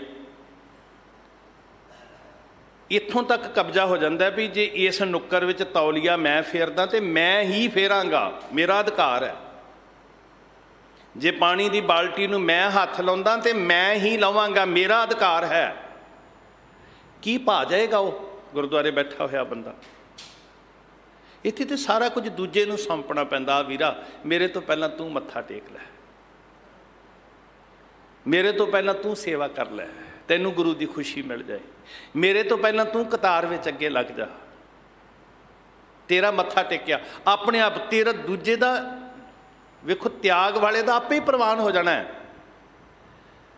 ਪਰ ਜੇ ਮੈਂ ਕਿਹਾ ਨਹੀਂ ਪਾਸੇ ਹਟੋ, ਪਾਸੇ ਹਟੋ, ਸਰਦਾਰ ਜੀ ਆ ਰਹੇ ਨੇ, ਵੱਡੀ ਹਸਤੀ ਆ ਰਹੀ ਹੈ, ਕੀ ਭਾ ਗਿਆ ਉਹਦਾ ਮੱਥਾ ਟੇਕਿਆ? ਸੰਗਤ ਨੂੰ ਵਕਤ ਪਾ ਦਿੱਤਾ, ਪਰੇ ਹਟੋ ਜੀ, ਮੱਥਾ ਟੇਕਣ ਵਾਸਤੇ ਆ ਰਿਹਾ ਕੋਈ। ਕੀ ਉਹ ਮੱਥਾ ਟੇਕਿਆ ਗੁਰੂ ਨੂੰ ਭਾ ਜਾਏਗਾ? ਮਿਟਿਆ ਤੇ ਹੈ ਹੀ ਨਹੀਂ। ਉਹ ਮੱਥਾ ਟੇਕ ਕੇ ਮਿਟਣ ਲਈ ਨਹੀਂ ਆਇਆ, ਉਹ ਸੇਵ ਕਮਾ ਕੇ ਮਿਟਣ ਲਈ ਨਹੀਂ ਆਇਆ, ਉਹ ਤੇ ਫੋਟੋ ਖਿਚਾਉਣ ਲਈ ਆਇਆ ਹੈ। ਮੈਂ ਕੀਰਤਨ ਸੁਣਨਾ ਤੇ ਭਾਈ ਸਾਹਿਬ ਜੀ ਕੀਰਤਨ ਉਦੋਂ ਸੁਣਾਂਗਾ ਜਦੋਂ ਲਾਈਵ ਚੱਲ ਰਿਹਾ ਹੋਵੇ। ਸਾਡੇ ਦਫ਼ਤਰ ਸ਼੍ਰੋਮਣੀ ਗੁਰਦੁਆਰਾ ਪ੍ਰਬੰਧਕ ਕਮੇਟੀ ਬੰਦਾ ਝਗੜ ਪਿਆ ਕੇ ਸਾਡੇ ਮੁੱਖ ਸਕੱਤਰ ਸਾਹਿਬ ਕੋਲ, ਮੈਨੂੰ ਪਿੱਛੇ ਨਹੀਂ ਬਹਿਣ ਦਿੰਦੇ ਕੀਰਤਨ ਵਾਲਿਆਂ ਦੇ। ਦੁਪਹਿਰ ਜੇ ਦਾ ਟਾਈਮ ਸੀ, ਸਵੇਰ ਦਾ ਕਿਤੇ ਬੈਠਾ ਵਿਚਾਰਾ ਕੋਸ ਰਿਹਾ ਸੀ। ਜਦੋਂ ਦਫ਼ਤਰ ਖੁੱਲ੍ਹਿਆ ਉਹ ਆ ਗਿਆ ਤੇ ਉਹ ਗੁਰਮੁਖ ਪਿਆਰਿਆਂ ਨੇ ਕਿਹਾ ਸੇਵਾਦਾਰ ਸਿੰਘ ਨੂੰ ਜਾਓ, ਇਹਨਾਂ ਦੇ ਨਾਲ ਜਾਓ, ਇਹਨਾਂ ਨੂੰ ਬਿਠਾ ਦਿਓ। ਕਹਿੰਦੇ ਹੁਣ ਕੀ ਫਾਇਦਾ, ਹੁਣ ਤੇ ਲਾਈਵ ਬੰਦ ਹੋ ਗਿਆ। ਹੁਣ ਗੱਲ ਸਿਰਫ ਇੱਕ ਸ਼ਖਸ ਦੀ ਨਹੀਂ, ਗੱਲ ਤੇ ਸਾਰੇ ਜੀਵਨ ਦੀ ਹੈ ਗੁਰਮੁਖੋ। ਕੀ ਉਹ ਸੁਣਿਆ ਭਾ ਜਾਏਗਾ? ਘਾਲਣਾ ਘਾਲੀ, ਨਿਜ ਮਿਟਿਆ, ਚਾਹਤਾਂ ਮਿਟੀਆਂ, ਵਾਸ਼ਨਾਵਾਂ ਮਿਟੀਆਂ, ਤਮਾ ਮਿਟੀ। ਹੁਣ ਮੰਝ ਜੀ ਕਹਿੰਦੇ ਨੇ ਆਪਣੇ ਵਾਸਤੇ ਨਹੀਂ ਢੋਰਿਆ, ਸਿੱਖਾਂ ਦਾ ਪ੍ਰਸ਼ਾਦਾ ਲੰਗਰ ਗੁਰੂ ਦਾ, ਇਸ ਵਾਸਤੇ ਖੂਹ 'ਚ ਡਿੱਗੇ ਮੰਝ ਜੀ। ਤੇ ਗੁਰੂ ਸਾਹਿਬ ਜੀ ਭਾਈ ਮੰਝ ਜੀ ਵੱਲ ਭੱਜੇ, ਕਹਿੰਦੇ ਬਾਹਰ ਨਿਕਲੋ। ਕਹਿੰਦੇ ਨਹੀਂ, ਪਹਿਲਾਂ ਲੱਕੜਾਂ ਕੱਢੋ। ਤੀਰਥ ਨਾਵਾਂ ਜੇ ਤਿਸ ਭਾਵਾਂ, ਪਹਿਲਾਂ ਆਪਣੇ ਆਪ ਨੂੰ ਪੜਚੋਲੀਏ। ਕੀ ਜਿੰਨੇ ਕਰਮ ਅਸੀਂ ਕੀਤੇ ਨੇ ਭਾ ਜਾਣਗੇ? ਮੈਂ ਤੇ ਇੱਕ ਇੱਕ ਕਰਮ ਨੂੰ ਜਨਾਉਣ ਦਾ ਯਤਨ ਕਰ ਰਿਹਾ। ਮੈਂ ਸੇਵਾ ਇੰਨੀ ਕੀਤੀ ਹੈ, ਮੈਂ ਇੰਨੇ ਪੈਸੇ ਦਿੱਤੇ ਹਨ, ਮੈਂ ਇੰਨੇ ਘੰਟੇ ਲਾਏ ਹਨ, ਮੈਂ 20 ਸਾਲ ਤੋਂ ਆ ਰਿਹਾ, ਤੂੰ ਕੱਲ੍ਹ ਆ ਕੇ ਗੱਲਾਂ ਕਰਨ ਲੱਗ ਪਿਆ। ਕੀ ਭਾ ਜਾਵਾਂਗੇ ਜੀ? 20 ਸਾਲ ਆ ਕੇ ਵੀ ਨਹੀਂ ਮਿਟਿਆ। 20 ਸਾਲ ਤੋਂ ਝੁਕਦਾ ਆ ਰਿਹਾ, ਅਜੇ ਵੀ ਨਹੀਂ ਝੁਕਿਆ। ਤੀਰਥ ਵਾਲਾ ਤੇ ਨਹੀਂ ਪਾਇਆ ਤੇ ਗੁਰਦੁਆਰੇ ਵਾਲਾ ਪਾ ਗਿਆ। ਕਾਇਆ ਕੂੜ ਵਿਗਾੜ ਕਾਹੇ ਨਹਾਈਐ, ਨਹਾਤਾ ਸੋ ਪ੍ਰਵਾਨ ਸੱਚ ਕਮਾਈਐ। ਹੁਣ ਫਿਰ ਨਹਾਉਣ ਦੀ ਗੱਲ ਨਹੀਂ ਕੱਲੀ, ਮਤਲਬ ਕਰਮ ਉਹ ਪ੍ਰਵਾਨ ਜਿੱਦਣ ਕਰਮ ਵਿੱਚ ਸੱਚ ਕਮਾਉਣ ਲੱਗ ਪਏ। ਜੇ ਭੰਡਣਾ ਹੀ ਹੋਏਗਾ ਨਾ ਤੇ ਮੇਰੇ ਲਈ ਬੜਾ ਸੌਖਾ ਹੈ। ਮੈਂ ਸਾਰੀ ਦੁਨੀਆ ਦੇ ਨਦੀਆਂ, ਨਾਲੇ, ਤਲਾਬ, ਸਰੋਵਰ ਸਭ ਕੁਝ ਭੰਡ ਦਿਆਂਗਾ। ਕ੍ਰਿਟੀਸਾਈਜ਼ ਹੀ ਕਰਨਾ ਹੋਏਗਾ ਤੇ ਮੇਰੇ ਲਈ ਬਹੁਤ ਸੌਖਾ ਹੈ। ਪਰ ਜੇ ਆਪਣੇ ਆਪ ਨੂੰ ਪੜਚੋਲਣਾ ਤੇ ਫਿਰ ਮੈਨੂੰ ਪੁੱਛਣਾ ਪਏਗਾ, ਚੱਲ ਠੀਕ ਹੈ ਤੂੰ ਨਹੀਂ ਨਹਾਉਣ ਗਿਆ, ਤੇਰੇ ਕਰਮ ਬਾਕੀ ਪ੍ਰਵਾਨ ਹੋ ਗਏ। ਫਿਰ ਸਿਰ ਝੁਕ ਜਾਏਗਾ, ਫਿਰ ਅੱਖਾਂ ਨੀਵੀਆਂ ਹੋ ਜਾਣਗੀਆਂ। ਹੁਣ ਇੱਥੇ ਬੋਲਣ ਦਾ ਮਤਲਬ, ਸੁਣਨ ਦਾ ਮਤਲਬ, ਬਾਣੀ ਵਿਚਾਰ ਦਾ ਮਤਲਬ ਆਪਣੇ ਆਪ ਨੂੰ ਪੜਚੋਲਣਾ ਹੈ। ਤੋ ਮਹਾਰਾਜ ਸਾਡੇ ਤੇ ਦਇਆ ਕਰ ਰਹੇ ਹੈ, ਬਖਸ਼ਿਸ਼ ਕਰ ਰਹੇ ਸਤਿਗੁਰ ਜੀ। ਕਹਿੰਦੇ ਉਸ ਦਿਨ ਤੇਰਾ ਕਰਮ ਪ੍ਰਵਾਨ ਹੋਣਾ ਜੇ ਤਿਸ ਭਾਵੈ। ਤੀਰਥ ਨਾਵਾਂ ਜੇ ਤਿਸ ਭਾਵਾਂ, ਵਿਣ ਭਾਣੇ ਕੇ ਨਾਏ ਕਰੀ। ਕੀ ਨਾਤਾ, ਕੀ ਤੇਰਾ ਕਰਮ, ਕਿਹੜੇ ਲੇਖੇ ਤੇਰਾ ਕਰਮ ਪਈ ਜੇ ਉਹਨੂੰ ਭਾਇਆ ਹੀ ਨਹੀਂ। ਪ੍ਰਿਥੀ ਚੰਦ ਦੀ ਸੇਵਾ ਨਹੀਂ ਪਾਈ, ਰਾਮ ਰਾਏ ਦਾ ਗਿਆਨ ਨਹੀਂ ਪਾਇਆ, ਧੀਰਮਲ ਦੀ ਸ਼ੋਹਰਤ ਨਹੀਂ ਪਾਈ। ਕਿੰਨਾ ਗਿਆਨ ਸੀ ਰਾਮ ਰਾਏ ਨੂੰ ਜੀ, ਕਿੰਨੀਆਂ ਸਿੱਧੀਆਂ ਸ਼ਕਤੀਆਂ ਸੀ ਰਾਮ ਰਾਏ ਕੋਲ, ਪਰ ਭਾਈਆਂ ਨਹੀਂ, ਪ੍ਰਵਾਨ ਨਹੀਂ ਚੜੀਆਂ, ਮੋਹਰ ਨਹੀਂ ਲੱਗੀ। ਸਾਧ ਸੰਗਤ ਜੀ, ਏਡਾ ਗਿਆਨੀ। ਵਿਣ ਭਾਣੇ ਕੇ ਨਾਏ ਕਰੀ। ਗਿਣਤੀਆਂ ਕਰਨ ਵਾਲਿਆ, ਹੱਠ ਕਰਨ ਵਾਲਿਆ, ਦਿਖਾਵਾ ਕਰਨ ਵਾਲਿਆ, ਜੇ ਉਹਨੂੰ ਨਹੀਂ ਪਾਇਆ ਪ੍ਰਵਾਨ ਨਹੀਂ। ਹਾਂ, ਘਾਲਣਾ ਘਾਲ, ਪਹਿਲੇ ਦਿਨ ਮੰਝ ਜੀ ਨਹੀਂ ਸੀ ਪਾਏ, ਘਾਲਣਾ ਘਾਲ ਕੇ ਪਾ ਗਏ ਸੀ, ਅਭਿਆਸ ਕਰ ਕਰਕੇ ਪਾ ਗਏ ਸੀ। ਮਿਟ ਮਿਟ ਕੇ ਮੈਲ ਉਤਰਦੀ ਫਿਰ ਉਹ ਪਾ ਗਏ ਸੀ। ਕਰਮਕਾਂਡ ਵੀ ਛੁੱਟ ਗਏ ਸੀ, ਗਿਆਨ ਦਾ ਦੀਵਾ ਵੀ ਜਗ ਗਿਆ ਸੀ, ਨਾਮ ਦਾ ਰਸ ਵੀ ਆ ਗਿਆ ਸੀ, ਸੇਵਾ ਵੀ ਸਫਲ ਹੋ ਗਈ ਸੀ। ਫਿਰ ਗੁਰੂ ਸਿੱਖ ਦੇ ਪਿੱਛੇ ਗਿਆ ਸੀ। ਮਹਾਰਾਜ ਸਾਨੂੰ ਸਮੱਤ ਦਿਓ, ਅਸੀਂ ਸਰੀਰ ਨੂੰ ਸੋਧਣ ਵਾਸਤੇ ਬਹੁਤ ਕੁਝ ਕਰ ਰਹੇ ਹਾਂ। ਸਾਡਾ ਮਨ ਵੀ ਸੋਧਿਆ ਜਾਵੇ। ਸੋ ਤੀਰਥ ਨਹਾਵਾਂ ਜੇ ਤਿਸ ਭਾਵਾਂ, ਤਿਸ ਦਾ ਮਤਲਬ ਮੇਰੇ ਵਾਹਿਗੁਰੂ ਜੀ ਨੂੰ। ਵਿਣ ਭਾਣੇ ਕੇ ਨਹਾਏ ਕਰੀ, ਜੇਤੀ ਸਿਰਠ ਉਪਾਈ ਵੇਖਾਂ, ਵਿਣ ਕਰਮਾਂ ਕੇ ਮਿਲੈ ਲਈ। ਕਰਮ ਜਿੱਥੇ ਤੇ ਸੰਸਕ੍ਰਿਤ ਦਾ ਸ਼ਬਦ ਹੈ ਉੱਥੇ ਹੈ ਕਿਰਿਆ। ਜਿੱਥੇ ਕਰਮ ਫਾਰਸੀ ਦਾ ਸ਼ਬਦ ਆ ਉੱਥੇ ਹੈ ਬਖਸ਼ਿਸ਼। ਕਰਮ ਖੁਦਾਇਆ, ਖੁਦਾ ਦੀ ਰਹਿਮਤ। ਸ੍ਰਿਸ਼ਟੀ ਬਥੇਰੀ ਉਪਾਈ ਹੋਈ ਹੈ, ਇੱਕੋ ਜਿਹੇ ਰੰਗ, ਨਸਲ, ਚਿਹਰੇ, ਪੰਜੇ ਤੱਤ ਸਾਰਿਆਂ 'ਚ ਇੱਕੋ ਜਿਹੇ ਆ ਜੀ। ਨੈਣ ਨਕਸ਼ ਸਾਰਿਆਂ ਦੇ ਇੱਕੋ ਜਿਹੇ ਹੈ, ਉੱਦਾਂ ਦਾ ਹੀ ਨੱਕ ਹੈ, ਅੱਖਾਂ ਨੇ, ਇੱਕੋ ਜਿਹਾ ਸਾਰਿਆਂ ਦਾ ਸਰੀਰ ਬਣਾਇਆ। ਪੰਜ ਤੱਤ ਲਾਉਣ 'ਚ ਫਰਕ ਨਹੀਂ ਕੀਤਾ। ਜੇਤੀ ਸਿਰਠ ਉਪਾਈ ਵੇਖਾਂ, ਵਿਣ ਕਰਮਾਂ ਕੇ ਮਿਲੈ ਲਈ। ਬਣਾਇਆ ਸਾਰਿਆਂ ਨੂੰ ਇੱਕੋ ਜਿਹਾ, ਪਰ ਜਿੱਦਣ ਉਹਦੀ ਬਖਸ਼ਿਸ਼ ਦੇ ਅਧੀਨ, ਉਹਦੇ ਕਰਮ ਵਿੱਚ ਸਾਡੇ ਕਰਮ ਮਿਲਦੇ ਨੇ ਨਾ ਜੀ, ਉਹ ਸਾਡੇ ਕਰਮ ਉਹਦੀ ਬਖਸ਼ਿਸ਼ ਦੇ ਵਿੱਚ ਢਲ ਗਏ। ਵਾਹਿਗੁਰੂ ਜੀ ਦੇ ਕਰਮ ਵਿੱਚ ਸਾਡੇ ਕਰਮ ਮਿਲ ਗਏ, ਤੇ ਫਿਰ ਬਣਾਏ ਭਾਵੇਂ ਇੱਕੋ ਜਿਹੇ ਨੇ, ਪਰ ਕਰਮੀ ਆਪੋ ਆਪਣੀ ਕੇ ਨੇੜੇ ਕੇ ਦੂਰ। ਸ੍ਰਿਸ਼ਟੀ ਤੇ ਸਾਰੀ ਇੱਕੋ ਜਿਹੀ ਸਾਜੀ ਹੈ, ਉਹਦੇ ਵਿੱਚ ਕੋਈ ਫਰਕ ਨਹੀਂ ਰੱਖਿਆ। ਜੇਤੀ ਸਿਰਠ ਉਪਾਈ ਵੇਖਾਂ, ਵਿਣ ਕਰਮਾਂ ਕੇ ਮਿਲੈ ਲਈ। ਮੱਤ ਵਿੱਚ ਰਤਨ ਜਵਾਹਰ ਮਾਣਕ, ਮੱਤ ਵਿੱਚ ਮੈਂ ਤੇ ਵੇਖੀ ਨਹੀਂ। ਮੱਤ ਨੂੰ ਵੇਖਿਆ ਤੇ ਮੱਤ ਵਿੱਚੋਂ ਕੀ ਨਜ਼ਰ ਆਇਆ? ਮੈਲ। ਮੱਤ ਵਿੱਚੋਂ ਕੀ ਨਜ਼ਰ ਆਇਆ? ਦਵੈਖ। ਮੱਤ ਹਰ ਵੇਲੇ ਕੀ ਸੋਚ ਰਹੀ ਹੈ? ਕਿਸੇ ਦਾ ਬੁਰਾ। ਮੱਤ ਵਿੱਚ ਈਰਖਾ, ਮੱਤ ਵਿੱਚ ਘਿਰਣਾ, ਜਾਂ ਫਿਰ ਮੱਤ ਵਿੱਚ ਕੀ ਹੈ? ਕੋਸ਼ਿਸ਼ ਕਰ ਰਿਹਾ ਵੀ ਹੋਰ ਧਨ ਕਿਵੇਂ ਪਾਵਾਂ, ਹੋਰ ਅਮੀਰ ਕਿਵੇਂ ਹੋਵਾਂ। ਅੱਗੇ ਅੱਗੇ ਅੱਗੇ ਇੱਧਰ ਨੂੰ ਮੱਤ ਲੈ ਕੇ ਜਾ ਰਹੀ ਹੈ। ਗੁਰੂ ਸਾਹਿਬ ਕਹਿੰਦੇ ਮੱਤ ਵਿੱਚ ਰਤਨ, ਰਤਨ ਵੀ ਹੋ ਸਕਦੇ ਆ ਮੱਤ 'ਚ ਜੀ। ਮੱਤ ਵਿੱਚ ਰਤਨ ਜਵਾਹਰ ਮਾਣਕ, ਇਹ ਬੜੀ ਵੱਡੀ ਬੁਝਾਰਤ ਹੈ ਸਾਧ ਸੰਗਤ ਜੀ। ਧਰਤੀ ਵਿੱਚ ਕੀ ਕੀ ਹੈ? ਧਰਤੀ 'ਚ ਕੋਲਾ ਵੀ ਹੈ, ਧਰਤੀ ਵਿੱਚੋਂ ਹੀਰੇ ਵੀ ਨਿਕਲਦੇ ਆ। ਜਦੋਂ ਅਸੀਂ ਜੈਸੇ ਪਰਬਤ ਵਿਖੈ ਮਾਨਕ ਪਾਰਸ ਸੁਧ, ਖੋਜ ਕੇ ਖਨਵਾਰਾ ਜਗ ਵਿਖੈ ਪ੍ਰਗਟਾਵੇ। ਭਾਈ ਸਾਹਿਬ ਭਾਈ ਗੁਰਦਾਸ ਜੀ ਕਹਿੰਦੇ ਆ ਧਰਤੀ ਦੀ ਹਿੱਕ ਦੇ ਅੰਦਰ ਬੜਾ ਕੁਝ ਟਿਕਿਆ ਹੋਇਆ ਹੈ। ਮਿੱਟੀ ਹੈ, ਵੈਸੇ ਕਵਾਂਗੇ ਖੇ ਉੱਡ ਰਹੀ ਹੈ, ਮਿੱਟੀ ਉੱਡ ਰਹੀ ਹੈ, ਪਰ ਬੜਾ ਕੁਝ ਅੰਦਰ। ਖੋਜ ਤੇ ਸਹੀ। ਬਾਹਰੀ ਤੌਰ ਤੇ ਮੱਤ ਅੰਦਰ ਸਾਨੂੰ ਕੀ ਨਜ਼ਰ ਆ ਰਿਹਾ? ਪਰ ਜੇ ਇੱਕ ਗੁਰ ਕੀ ਸਿੱਖ ਸੁਣੀ, ਜਿਸ ਦਿਨ ਇਸ ਮੱਤ ਵਿੱਚ ਗੁਰੂ ਦੀ ਮੱਤ ਆ ਗਈ, ਤੇ ਉਸ ਦਿਨ ਮੱਤ ਵਿੱਚੋਂ ਕੀ ਲੱਭੇਗਾ? ਮੱਤ ਵਿੱਚ ਰਤਨ ਜਵਾਹਰ ਮਾਣਕ। ਜੇ ਇੱਕ ਗੁਰ ਕੀ ਸਿੱਖ ਸੁਣੀ। ਗੁਰੂ ਦੀ ਸਿੱਖਿਆ ਕੀ ਹੈ? ਗੁਰੂ ਦਾ ਸ਼ਬਦ। ਤੇ ਗੁਰੂ ਦੇ ਸ਼ਬਦ ਨੂੰ ਕੀ ਕਿਹਾ ਗਿਆ ਜੀ? ਗੁਰ ਕਾ ਸ਼ਬਦ ਰਤਨ ਹੈ, ਹੀਰੇ ਜਿਤ ਜੜਾਓ। ਜਿੱਦਣ ਇਹ ਰਤਨ, ਹੀਰੇ, ਜਵਾਹਰਾਤ ਤੇਰੀ ਮੱਤ ਨਾਲ ਮੇਲ ਖਾ ਗਏ, ਅੰਦਰ ਟਿਕ ਗਏ, ਤੇ ਜੋ ਕੁਝ ਇਹਦੇ ਅੰਦਰ ਹੈ ਨਾ, ਉਹ ਕੁਝ ਤੇਰੇ ਅੰਦਰ ਆ ਜਾਏਗਾ। ਕਮਾਲ ਹੋ ਗਈ ਗੁਰਮੁਖੋ। ਗੁਰੂ ਕੀ ਸਿੱਖਿਆ ਵਿੱਚ ਅਮੋਲਕ ਪਦਾਰਥ, ਸਤ, ਸੰਤੋਖ, ਦਇਆ, ਖਿਮਾ, ਧੀਰਜ, ਕਿੰਨੇ ਕਮਾਲ ਦੇ ਆਤਮਿਕ ਆਨੰਦ ਨੇ ਗੁਰੂ ਦੀ ਸਿੱਖਿਆ ਵਿੱਚ, ਗੁਰੂ ਦੇ ਸ਼ਬਦ ਦੇ ਅੰਦਰ। ਗੁਰੂ ਦੇ ਸ਼ਬਦ ਵਿੱਚ ਹੁਲਾਸ ਹੈ, ਵਿਗਾਸ ਹੈ, ਖੇੜਾ ਹੈ, ਗੁਲਜ਼ਾਰ ਹੈ। ਗੁਰੂ ਦੇ ਸ਼ਬਦ ਵਿੱਚ ਝੋਰਾ ਨਹੀਂ, ਚਿੰਤਾ ਨਹੀਂ, ਕ੍ਰਿਜਨਾ ਨਹੀਂ, ਧੋਖਾ ਨਹੀਂ, ਈਰਖਾ ਨਹੀਂ। ਇਹ ਸਾਰਾ ਕੁਝ ਤੇਰੇ ਅੰਦਰ ਆ ਜਾਏਗਾ। ਤੇਰੇ ਅੰਦਰ ਹੁਲਾਸ, ਖੇੜਾ, ਵਿਗਾਸ ਆਏਗਾ, ਈਰਖਾ, ਘਿਰਣਾ, ਨਫ਼ਰਤ ਮੁੱਕ ਜਾਏਗੀ, ਜੇ ਇੱਕ ਗੁਰ ਕੀ ਸਿੱਖ ਸੁਣੀ। ਮਿੱਟੀ ਹੈ ਨਾ ਜੀ, ਧਰਤੀ ਹੈ। ਧਰਤੀ ਵਿੱਚ ਬੀਜ ਪਾ ਦਿੱਤਾ। ਕਣਕ ਬੀਜਣ ਵਾਲਿਆਂ ਨੇ ਬੀਜ ਪਾਇਆ, ਹੁਣ ਕਣਕ ਵੱਢੀ ਗਈ।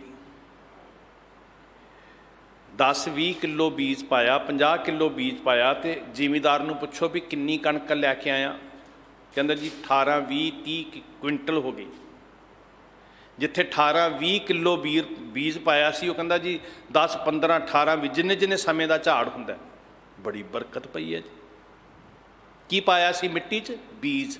ਤੇ ਮਿੱਟੀ ਵਿੱਚੋਂ ਕੀ ਨਿਕਲਿਆ? ਫਲ। ਇਹ ਮਿੱਟੀ 'ਚ ਬਰਕਤ ਵੀ ਸੀ। ਮੈਂ ਤੇ ਮਿੱਟੀ ਨੂੰ ਖੇ ਹੀ ਸਮਝ ਰਿਹਾ ਸੀ, ਮੈਲ ਹੀ ਸਮਝ ਰਿਹਾ ਸੀ। ਮੈਂ ਤੇ ਮਿੱਟੀ ਪਿੰਡੇ ਨਾਲ ਨਹੀਂ ਲੱਗਣ ਦਿੰਦਾ, ਕੱਪੜਿਆਂ ਨਾਲ ਨਹੀਂ ਲੱਗਣ ਦਿੰਦਾ ਵੀ ਮਿੱਟੀ ਵਿੱਚ ਮੈਲ ਹੈ। ਪਰ ਜਿਸ ਕਿਸਾਨ ਨੇ ਮਿੱਟੀ 'ਚ ਮਿੱਟੀ ਹੋ ਕੇ ਬੀਜ ਪਾਇਆ, ਉਹ ਕਹਿੰਦਾ ਨਹੀਂ, ਮਿੱਟੀ ਵਿੱਚ ਬਰਕਤਾਂ ਹਨ। ਹੁਣ ਇੰਨਾ ਕੀ ਫਰਕ ਹੈ? ਮੈਂ ਮੱਤ ਨੂੰ ਨਿਰੀ ਮੈਲ ਸਮਝ ਰਿਹਾ ਸੀ, ਪਰ ਜਿਸ ਮੱਤ ਵਿੱਚ ਗੁਰ ਕੀ ਸਿੱਖ ਆ ਕੇ ਪੈ ਗਈ, ਉੱਥੇ ਬਰਕਤਾਂ ਜੋ ਬੀਜ ਵਿੱਚ ਸੀ ਉਹ ਮਿੱਟੀ 'ਚੋਂ ਪੈਦਾ ਹੋ ਗਿਆ, ਜੋ ਸਿੱਖਿਆ ਵਿੱਚ ਹੈ ਉਹ ਤੇਰੀ ਸੋਚ ਵਿੱਚੋਂ ਪੈਦਾ ਹੋ ਜਾਏਗਾ। ਬਹੁਤ ਪਿਆਰਾ ਹੈ ਜਪਜੀ ਸਾਹਿਬ। ਜਪਜੀ ਸਾਹਿਬ ਨੂੰ ਸਿਰਫ ਪੜ੍ਹਨਾ ਨਹੀਂ ਹੈ, ਜਪਜੀ ਸਾਹਿਬ ਨੂੰ ਰਿੜਕਣਾ ਹੈ। ਤੇ ਜਿਉਂ-ਜਿਉਂ ਰਿੜਕਾਂਗੇ ਮੱਖਣ ਨਿਕਲੇਗਾ। ਸਹਿਜ ਬਿਲੋਵੋ ਜੈਸੇ ਤਤ ਨਾ ਜਾਈ। ਮੈਂ ਫਿਰ ਬੇਨਤੀ ਕਰਾਂ, ਇਸ ਪੰਕਤੀ ਨੂੰ ਬਹੁਤ ਬਰੀਕੀ ਨਾਲ ਸਮਝਣ ਦਾ ਯਤਨ ਕਰਿਓ, ਜਿੰਨੀ ਕੁ ਸਮਝ ਗੁਰੂ ਸਾਹਿਬ ਦੇ ਰਹੇ ਨੇ। ਅਗਲੀ ਵਾਰੀ ਹੋਰ ਵਿਚਾਰੋਗੇ, ਹੋਰ ਗਹਿਰੇ ਜਾਓਗੇ ਤੁਸੀਂ। ਉਦਾਹਰਨ ਬੜੀ ਖੂਬਸੂਰਤ ਗੁਰੂ ਸਾਹਿਬ ਸੋਝੀ 'ਚ ਪਾ ਰਹੇ ਆ ਵੀ ਵੇਖਣ ਵਾਸਤੇ ਮਿੱਟੀ ਐ। ਤੇ ਇੱਕ ਸੂਟਡ ਬੂਟਡ ਬੰਦਾ ਕਹਿੰਦਾ ਮੈਂ ਮਿੱਟੀ ਨੂੰ ਹੱਥ ਨਹੀਂ ਲਾਉਣਾ। ਕਿਸਾਨ ਮਿੱਟੀ 'ਚ ਮਿੱਟੀ ਹੋਇਆ, ਅਸੀਂ ਕਹਾਂਗੇ ਇਹਦੇ ਕੱਪੜੇ ਮੈਲੇ ਨੇ, ਇਹ ਮਿੱਟੀ 'ਚ ਲਿਬੜਿਆ ਹੋਇਆ। ਪਰ ਜਿਸ ਤਰ੍ਹਾਂ ਦਾ ਉਹਨੇ ਬਾਹਰੋਂ ਬੀਜ ਪਾਇਆ, ਤੁਸੀਂ ਮਿੱਟੀ ਦੇ ਵਿੱਚ ਇੱਕ ਅੰਬ ਖਾ ਕੇ ਨਾ, ਇੱਕ ਗੁਠਲੀ, ਛੋਟੇ ਹੁੰਦੇ ਆਪਾਂ ਗੁਠਲੀ ਦੱਬ ਦਿੰਦੇ ਹੁੰਦੇ ਸੀ, ਅੰਬ ਦੀ ਗਿਟਕ ਦੱਬ ਦਿੰਦੇ ਸੀ, ਬੂਟਾ ਬਣਿਆ ਤੇ ਸੈਂਕੜੇ, ਹਜ਼ਾਰਾਂ, ਲੱਖਾਂ ਅੰਬ ਉਸ ਬੂਟੇ ਨੂੰ ਪੈਣ ਲੱਗ ਪਏ। ਕਾਰਨ ਕੀ? ਜਿੱਦਾਂ ਦਾ ਬੋਇਆ ਉਵੇਂ ਦੀਆਂ ਬਰਕਤਾਂ ਪੈ ਗਈਆਂ। ਤੇਰੀ ਮੱਤ ਨੂੰ ਫਲ ਪੈ ਸਕਦਾ ਹੈ ਉਹੀ ਰਤਨ ਜਵਾਹਰ ਮਾਨਕ ਵਾਲਾ, ਜਿਹੜੇ ਰਤਨ ਗੁਰ ਕੇ ਸ਼ਬਦ ਵਿੱਚ ਨੇ। ਗੁਰ ਕਾ ਸ਼ਬਦ ਰਤਨ ਹੈ। ਇਹ ਹੁਣ ਤੇਰੇ ਹੱਥ 'ਚ ਹੈ ਵੀ ਇਹਨੂੰ ਮਿੱਟੀ ਰੱਖਣਾ ਕਿ ਕਿਸਾਨ ਬਣ ਕੇ ਚ ਪਾਉਣਾ ਬੀਜ। ਸਾਰੇ ਕਿਸਾਨ ਅਸੀਂ। ਗੁਰੂ ਸਾਨੂੰ ਦੇ ਰਿਹਾ ਨਾਮ ਬੀਜ। ਅਸੀਂ ਸਾਰੇ ਕਿਸਾਨ ਹਾਂ। ਬੀਜੀਏ ਸਾਧ ਸੰਗਤ ਜੀ, ਤੇ ਮੱਤ ਵਿੱਚੋਂ ਨਿਕਲੇਗਾ ਫਲ। ਬੜੇ ਰਤਨ ਲੱਗਣਗੇ। ਇੱਕ ਸ਼ਬਦ ਬੀਜ, ਕਿਣਕਾ ਇੱਕ ਸ਼ਬਦ ਮੇਰਾ ਪ੍ਰਾਣ ਬਸਤ ਹੈ। ਕਿੰਨੇ ਅਮੀਰ ਨੇ ਜੀ, ਆਤਮਿਕ ਮਾਰਗ ਤੇ ਤੁਰਨ ਵਾਲੇ ਬਹੁਤ ਵੱਡੇ ਸ਼ਾਹ ਨੇ।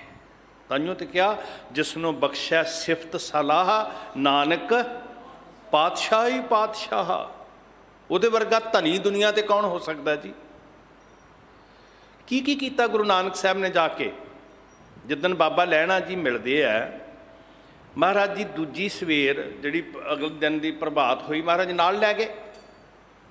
ਤੇ ਤੁਸੀਂ ਇਸ ਇਤਿਹਾਸ ਤੋਂ ਵਾਕਿਫ ਹੋ, ਗੁਰੂ ਨਾਨਕ ਸਾਹਿਬ ਜੀ ਨੇ ਦੱਸਿਆ ਵੀ ਆਹ ਜਿਹੜਾ ਬੀਜ ਹੈ ਇਹਨੂੰ ਬਚਾਉਣਾ ਹੈ, ਤੇ ਆਹ ਜਿਹੜਾ ਕੱਖ ਹੈ ਵਿੱਚ ਪਿਆ ਹੋਇਆ, ਨਦੀਨ ਪਿਆ ਹੋਇਆ, ਗੰਦ ਪਿਆ ਹੋਇਆ, ਇਹਨੂੰ ਪੁੱਟ ਕੇ ਬਾਹਰ ਸੁੱਟਣਾ। ਆਹੀ ਕੁਝ ਕੀਤਾ ਮਹਾਰਾਜ ਨੇ ਪ੍ਰੈਕਟੀਕਲ। ਜਿੱਦਣ ਸੱਜਣ ਕੋਲ ਗਏ, ਨਦੀਨ ਪੁੱਟ ਕੇ ਬਾਹਰ ਸੁੱਟਿਆ ਤੇ ਬੀਜ ਚੰਗਾ ਪਾ ਦਿੱਤਾ। ਜਿਹੜਾ ਸੱਜਣ ਦੀ ਮੱਤ ਵਿੱਚ ਧੋਖਾ ਸੀ, ਠੱਗੀ ਸੀ, ਛਲ ਸੀ, ਫਰੇਬ ਸੀ, ਉਸ ਸੱਜਣ ਦੀ ਮੱਤ ਵਿੱਚ ਕੀਰਤਨ ਵੜ ਗਿਆ। ਉਹ ਸੱਜਣ ਉਜਲਾ ਹੋ ਗਿਆ। ਬਿਨਾਂ ਨਦੀ ਤੇ ਨਹਾਤਿਆਂ ਹੀ ਉਜਲਾ ਹੋ ਗਿਆ। ਕਾਹਦੇ ਨਾਲ ਜੀ? ਮਾਗ ਮੱਜਨ ਸੰਗ ਸਾਧੂਆਂ, ਤੀਰਥ ਨਹਾਤਾ ਗਿਆ ਜੀ। ਗੁਰੂ ਦਾ ਸੰਗ ਹੋਇਆ। ਸਤਿਗੁਰ ਤੀਰਥ ਛੱਡ ਕੇ 68 ਤੀਰਥ ਨਹਾਵਣ ਜਾਈ। ਗੁਰ ਕੀ ਮੱਤ ਤੀਰਥ ਹੈ। ਸੰਗਤ ਮੀਤ ਮਿਲਾਪ ਪੂਰਾ ਨਹਾਵਣੋ, ਅਧੂਰਾ ਇਸ਼ਨਾਨ ਨਾ ਕਰ, ਪੂਰਾ ਨਹਾ। ਮਾਗ ਪੁਨੀਤ ਭਈ ਤੀਰਥ ਅੰਤਰ ਜਾਣਿਆ। ਇੱਥੇ ਟਿਕਣ ਦਾ ਯਤਨ ਕਰ। ਤੇ ਸਿਰਫ ਨਹਾਉਣ ਦੀ ਗੱਲ ਨਹੀਂ, ਤੀਰਥ ਮਤਲਬ ਹਰ ਕਰਮ ਕਿਤੇ ਅੰਤਰ ਆਤਮਾ 'ਚੋਂ ਕਰਨ ਦਾ ਯਤਨ ਕਰ। ਬਾਣੀ ਅੰਤਰ ਆਤਮਾ 'ਚੋਂ ਪੜ੍ਹਨ ਦਾ ਯਤਨ ਕਰ। ਮਾਲਾ ਨੂੰ ਗਿਣ ਗਿਣ ਕੇ ਲੇਖੇ ਨਾ ਕਰ, ਕਿਤੇ ਇੱਕ ਸ਼ਬਦ ਅੰਦਰ ਵਸ ਜਾਏ ਤੇਰੇ। ਮਨ ਮੰਦਰ ਤਨ ਵੇਸ ਕਲੰਦਰ, ਘਟ ਹੀ ਤੀਰਥ ਨਾਵਾ। ਮੱਤ ਵਿੱਚ ਰਤਨ ਜਵਾਹਰ ਮਾਨਕ, ਇਹ ਘਟ ਤੀਰਥ ਹੈ। ਮਾਗ ਪੁਨੀਤ ਭਈ ਤੀਰਥ ਅੰਤਰ ਜਾਣਿਆ, ਸਾਜਨ ਸਹਿਜ ਮਿਲੇ ਗੁਣ ਗਹਿ ਅੰਕ ਸਮਾਨਿਆ। ਗੁਣ ਗਹਿ ਆਹੀ ਦੇ ਬੀਜ ਹੈ, ਗੁਣਾਂ ਨੂੰ ਗ੍ਰਹਿਣ ਕਰਨਾ। ਗੁਰੂ ਦੀ ਮੱਤ ਵਿੱਚ ਕੀ ਹੈ? ਗੁਣ। ਚੋਰਾਂ ਦੀਆਂ ਚੋਰੀਆਂ ਛੁੱਟੀਆਂ, ਠੱਗਾਂ ਦੀਆਂ ਠੱਗੀਆਂ ਛੁੱਟੀਆਂ। ਮੱਤ ਵਿੱਚ ਰਤਨ ਜਵਾਹਰ ਮਾਨਕ। ਪ੍ਰੀਤਮ ਗੁਣ ਅੰਕੇ ਸੁਣ ਪ੍ਰਭ ਬੰਕੇ ਤੁਧ ਭਾਵੈ ਸਰ ਨਾਵੈ ਗੰਗ ਜਮਨ ਤਹਿ ਬੇਣੀ ਸੰਗਮ ਸਾਤ ਸਮੁੰਦ ਸਮਾਵੈ। ਇੱਥੇ ਹੀ ਸੱਤੇ ਸਮੁੰਦਰ ਨੇ, ਇੱਥੇ ਹੀ ਤਰਬੇਣੀ ਹੈ ਮੇਰੀ। ਤੇ ਮੈਨੂੰ ਕਿਤੇ ਪ੍ਰਯਾਗ ਤੇ ਜਾਣ ਦੀ ਲੋੜ ਨਹੀਂ, ਮੈਨੂੰ ਕਿਤੇ ਕੋਈ ਵਿਸ਼ੇਸ਼ ਦਿਨ, ਵਿਸ਼ੇਸ਼ ਧਰਤੀ, ਵਿਸ਼ੇਸ਼ ਥਾਂ ਵੀ ਇੱਥੇ ਨਹਾਵਾਂਗੇ ਮੁਕਤ ਹੋ ਜਾਵਾਂਗੇ, ਨਹੀਂ ਭਾਈ। ਮੇਰੇ ਵਾਸਤੇ ਤੇ 10 ਪੁਰਬ ਸਦਾ ਦਸਹਰਾ ਹਉ ਨਾਮ ਹਰ ਕਾ ਸਦਾ ਜਾਚੋ। ਸਦਾ ਹੀ ਮੇਰੇ ਵਾਸਤੇ ਦਸਹਰਾ, ਗੰਗਾ ਦਾ ਜਨਮ ਵਾਲਾ ਦਿਨ 10 ਪੁਰਬ। ਅੱਜ ਚੌਦਿਆ ਹੈ, ਅੱਜ ਮੱਸਿਆ ਹੈ, ਅੱਜ ਸੰਗਰਾਂਦ ਹੈ, ਅੱਜ ਪੰਚਮੀ ਹੈ। 10 ਪੁਰਬ ਸਦਾ ਦਸਹਰਾ। ਤੀਰਥ ਨਾਵਣ ਜਾਓ, ਤੀਰਥ ਨਾਮ ਹੈ। ਮੱਤ ਵਿੱਚ ਰਤਨ ਜਵਾਹਰ ਮਾਣਕ। ਉਹ ਦਿਨ ਭਾ ਗਿਆ ਜੀ। ਧਰਤੀ ਤੇ ਸੀ, ਪਰ ਉਸ ਧਰਤੀ ਦੇ ਅੰਦਰ ਮੈਲ ਨਜ਼ਰ ਆ ਰਹੀ ਸੀ। ਜਦੋਂ ਸੱਜਣ ਦੀ ਸਰਾਂ 'ਚ ਗਏ ਮਹਾਰਾਜ ਤੁਲੰਬੇ, ਤੇ ਉੱਥੇ ਕੀ ਟਿਕਾ ਦਿੱਤਾ? ਰਤਨ ਜਵੇਹਰ ਮਾਣਕ ਜੇ ਇੱਕ ਗੁਰ ਕੀ ਸਿੱਖ ਸੁਣੀ। ਇੱਦਾਂ ਚੋਰਾਂ ਤੋਂ ਸੰਤ ਬਣਦੇ ਸਾਧ ਸੰਗਤ, ਇੱਦਾਂ ਪਾਪੀਆਂ ਤੋਂ ਧਰਮੀ ਬਣਦੇ। ਆਪਣੇ ਆਪ ਨੂੰ ਪੁੱਛਾਂ ਵੀ ਸੁਣਾਉਣ ਵਾਲਿਆ, ਸੁਣਨ ਵਾਲਿਆ, ਸਿੱਖਿਆ ਕਿੰਨੀ ਕੁ ਹੈ?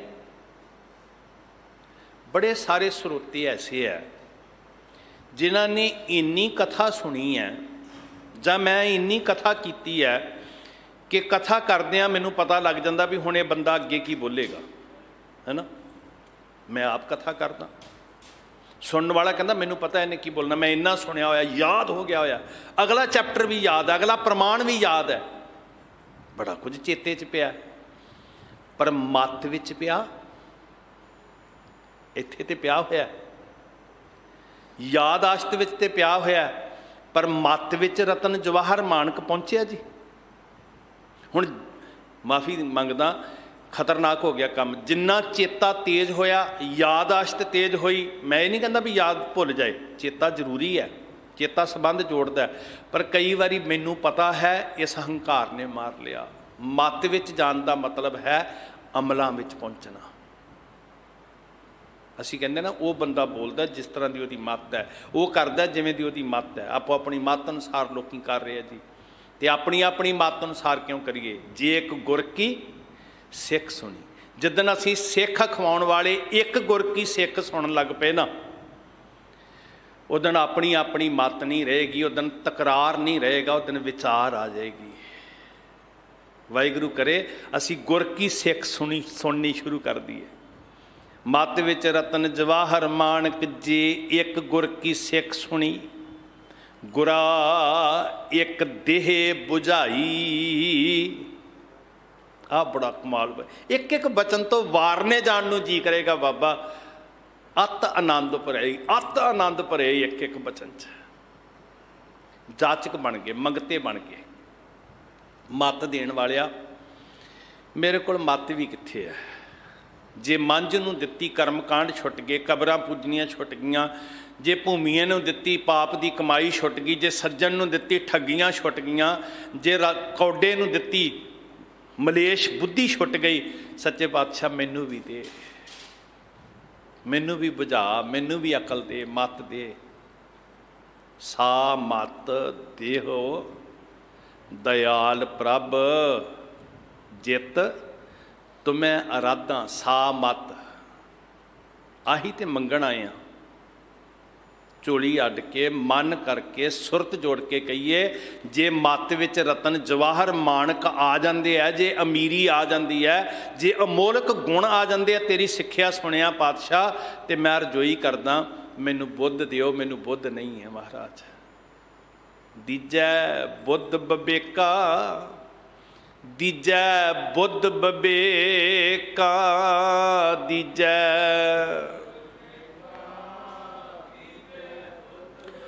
ਹਾਰ ਪਰਿਓ ਸੁਆਮੀ ਕੈ ਦੁਆਰੈ, ਹਾਰ ਪਰਿਓ ਸੁਆਮੀ ਕੈ ਦੁਆਰੈ।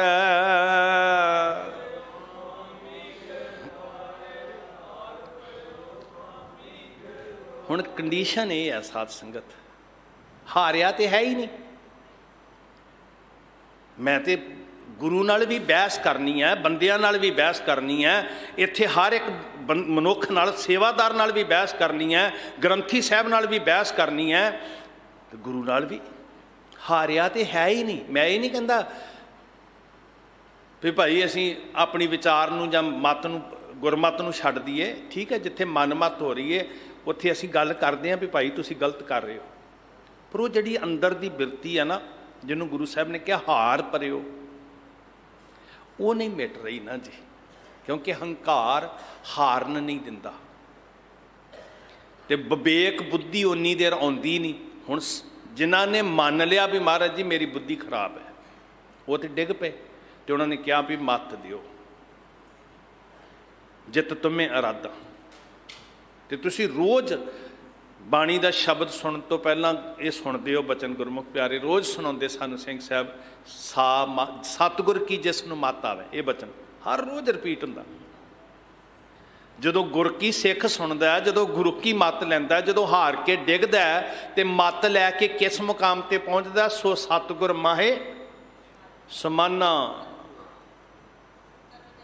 ਦਿਓ ਮਹਾਰਾਜ ਸਾਨੂੰ ਮੱਤ ਦਿਓ। ਗੁਰਾ ਇੱਕ ਦੇਹ ਬੁਝੇ। ਮਹਾਰਾਜ ਜੀ ਜਾਚਕ ਬਣਿਆ। ਹੁਣ ਇਹ ਗੱਲ ਕਹਿਣੀ ਮੁਖਾਤਬ ਕਿ ਹੇ ਸਤਿਗੁਰੂ, ਮੈਨੂੰ ਬੁਝਾਰਤ ਨਹੀਂ ਬੁੱਝਣੀ ਆ ਰਹੀ, ਮੈਂ ਡੌਰ ਭੌਰ ਹੋਇਆ। ਕਹਾਂ ਬੁਝਾਰਤ ਬੁੱਝੈ ਡੌਰਾ, ਨਿਸਕਹੀਆ ਤਾਂ ਸਮਝਾ ਭੋਰਾ। ਮੈਂ ਰਾਤ ਨੂੰ ਦਿਨ ਸਮਝੀ ਜਾਂਦਾ, ਦਿਨ ਨੂੰ ਰਾਤ, ਮੈਨੂੰ ਸਮਝ ਹੀ ਨਹੀਂ ਆ ਰਹੀ। ਮੈਂ ਭੇਦ ਕਿੱਥੋਂ ਬੁੱਝ ਲਵਾਂਗਾ ਮਹਾਰਾਜ। ਕਿਆ ਪਿੰਗਲ ਪਰਬਤ ਪਰ ਭਵਨ, ਨਹੀਂ ਹੋਤ ਹੁਆ ਸੁਗਮਨ। ਮੈਨੂੰ ਕੱਖ ਨਹੀਂ ਆ ਰਿਹਾ ਮਹਾਰਾਜ, ਕਹਾਂ ਬੁਝਾਰਤ ਬੁੱਝਾ ਡੌਰ। ਤੇ ਗੁਰੂ ਸਾਹਿਬ ਜੀ ਕਹਿੰਦੇ ਚਿੰਤਾ ਨਾ ਕਰ, ਪਿੰਗਲ ਪਰਬਤ ਪਾਰ ਪਰੇ ਖਲ ਚਤਰ ਬਕੀਤਾ। ਮਹਿਮਾ ਸਾਧੂ ਸੰਗ ਕੀ ਸੁਣੋ ਮੇਰੇ ਮੀਤਾ, ਅੰਦਲੇ ਤੇਰ ਭਵਨ ਸੂਝਿਆ ਗੁਰ ਭੇਟ ਪਨੀਤਾ। ਅੰਨਿਆਂ ਨੂੰ ਵੀ ਸੋਝੀ ਆ ਜਾਂਦੀ ਹੈ। ਚਿੰਤਾ ਨਾ ਕਰ, ਆ ਗੁਰੂ ਦੇ ਸਨਮੁਖ ਆ ਤੇ ਕਹਿ ਗੁਰਾ ਇੱਕ ਦੇਹ ਬੁਝਾਈ। ਤਿੰਨ ਇਹਦੇ 'ਚ ਨਾ ਭੇਦ ਛੁਪੇ ਹੋਇਆ ਇਸ ਪੰਕਤੀ 'ਚ। ਗੁਰਾ ਇੱਕ ਦੇਹ ਬੁਝਾਈ।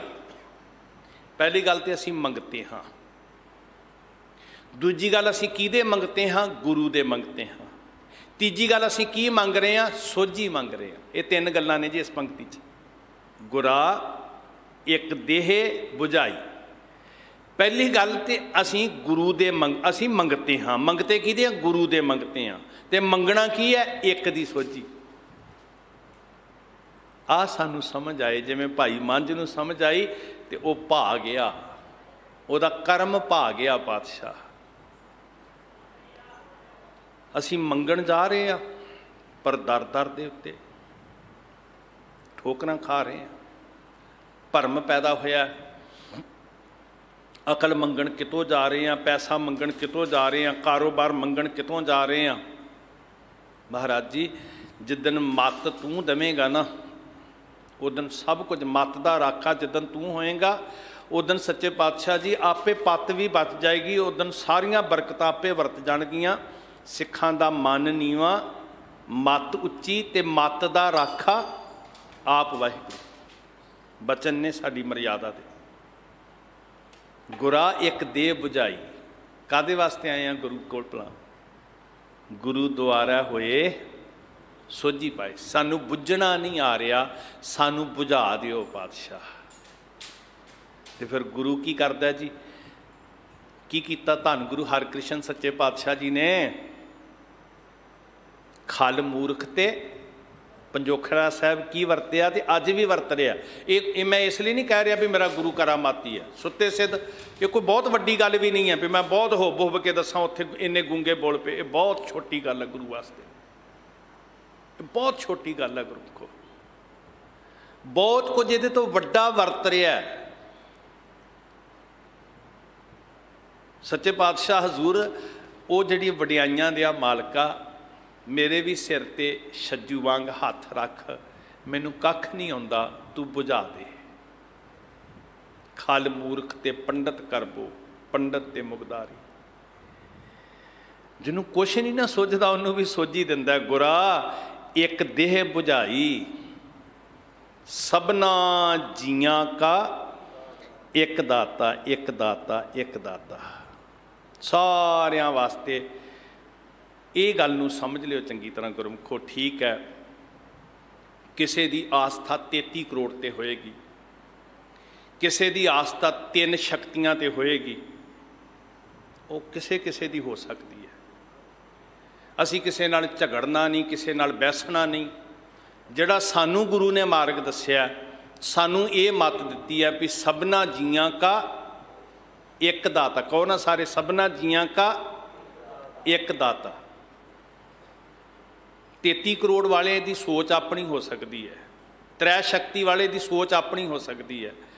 ਸਾਨੂੰ ਤੇ ਸਾਡੀ ਕਾਇਨਾਤ ਦਾ ਅੰਤ ਆਦ, ਸਾਡਾ ਨਿੱਜ ਦਾ ਆਦ, ਸਾਡੇ ਸਤਿਗੁਰੂ ਜੀ ਦੀ ਵਿਚਾਰ ਦਾ ਆਦ, ਮਤ ਦਾ ਆਦ ਕਿੱਥੋਂ ਹੈ? ਇੱਕ ਓੰਕਾਰ। ਸਿਰਫ ਇੱਕ ਓੰਕਾਰ।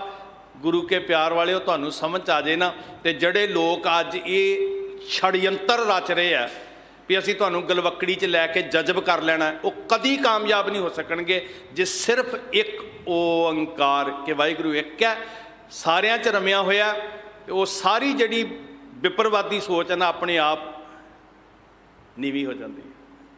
ਨਾ ਤੇ ਅਸੀਂ 33 ਕਰੋੜ ਦੇ ਉਪਾਸ਼ਕ ਹਾਂ, ਤੇ ਨਾ ਅਸੀਂ ਵਰਨ ਵੰਡ ਨੂੰ ਕਹਿੰਦੇ ਵੀ ਆਹ ਉੱਚਾ ਹੈ ਨੀਵਾਂ ਹੈ। ਸਾਰਿਆਂ ਵਿੱਚ ਕੀ ਹੈ? ਇੱਕ ਓੰਕਾਰ। ਅੱਖਰ ਇੰਨਾ ਹੀ ਸਮਝ ਆ ਜਾਏ।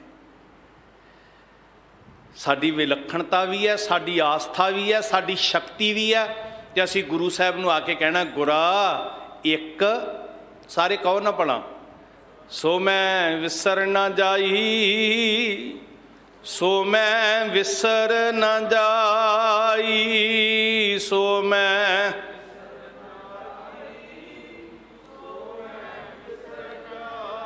ਗੁਰਾ ਇੱਕ ਦੇਹ 부ਝਾਈ, ਗੁਰਾ ਇੱਕ ਦੇਹ 부ਝਾਈ।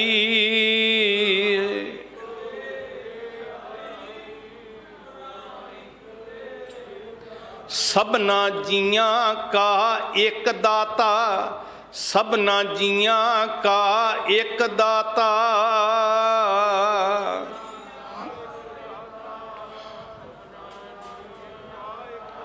ਸੋ ਮੈਂ ਵਿਸਰ ਨਾ ਜਾਈ, ਸੋ ਮੈਂ ਵਿਸਰ ਨਾ ਜਾਈ, ਸੋ ਮੈਂ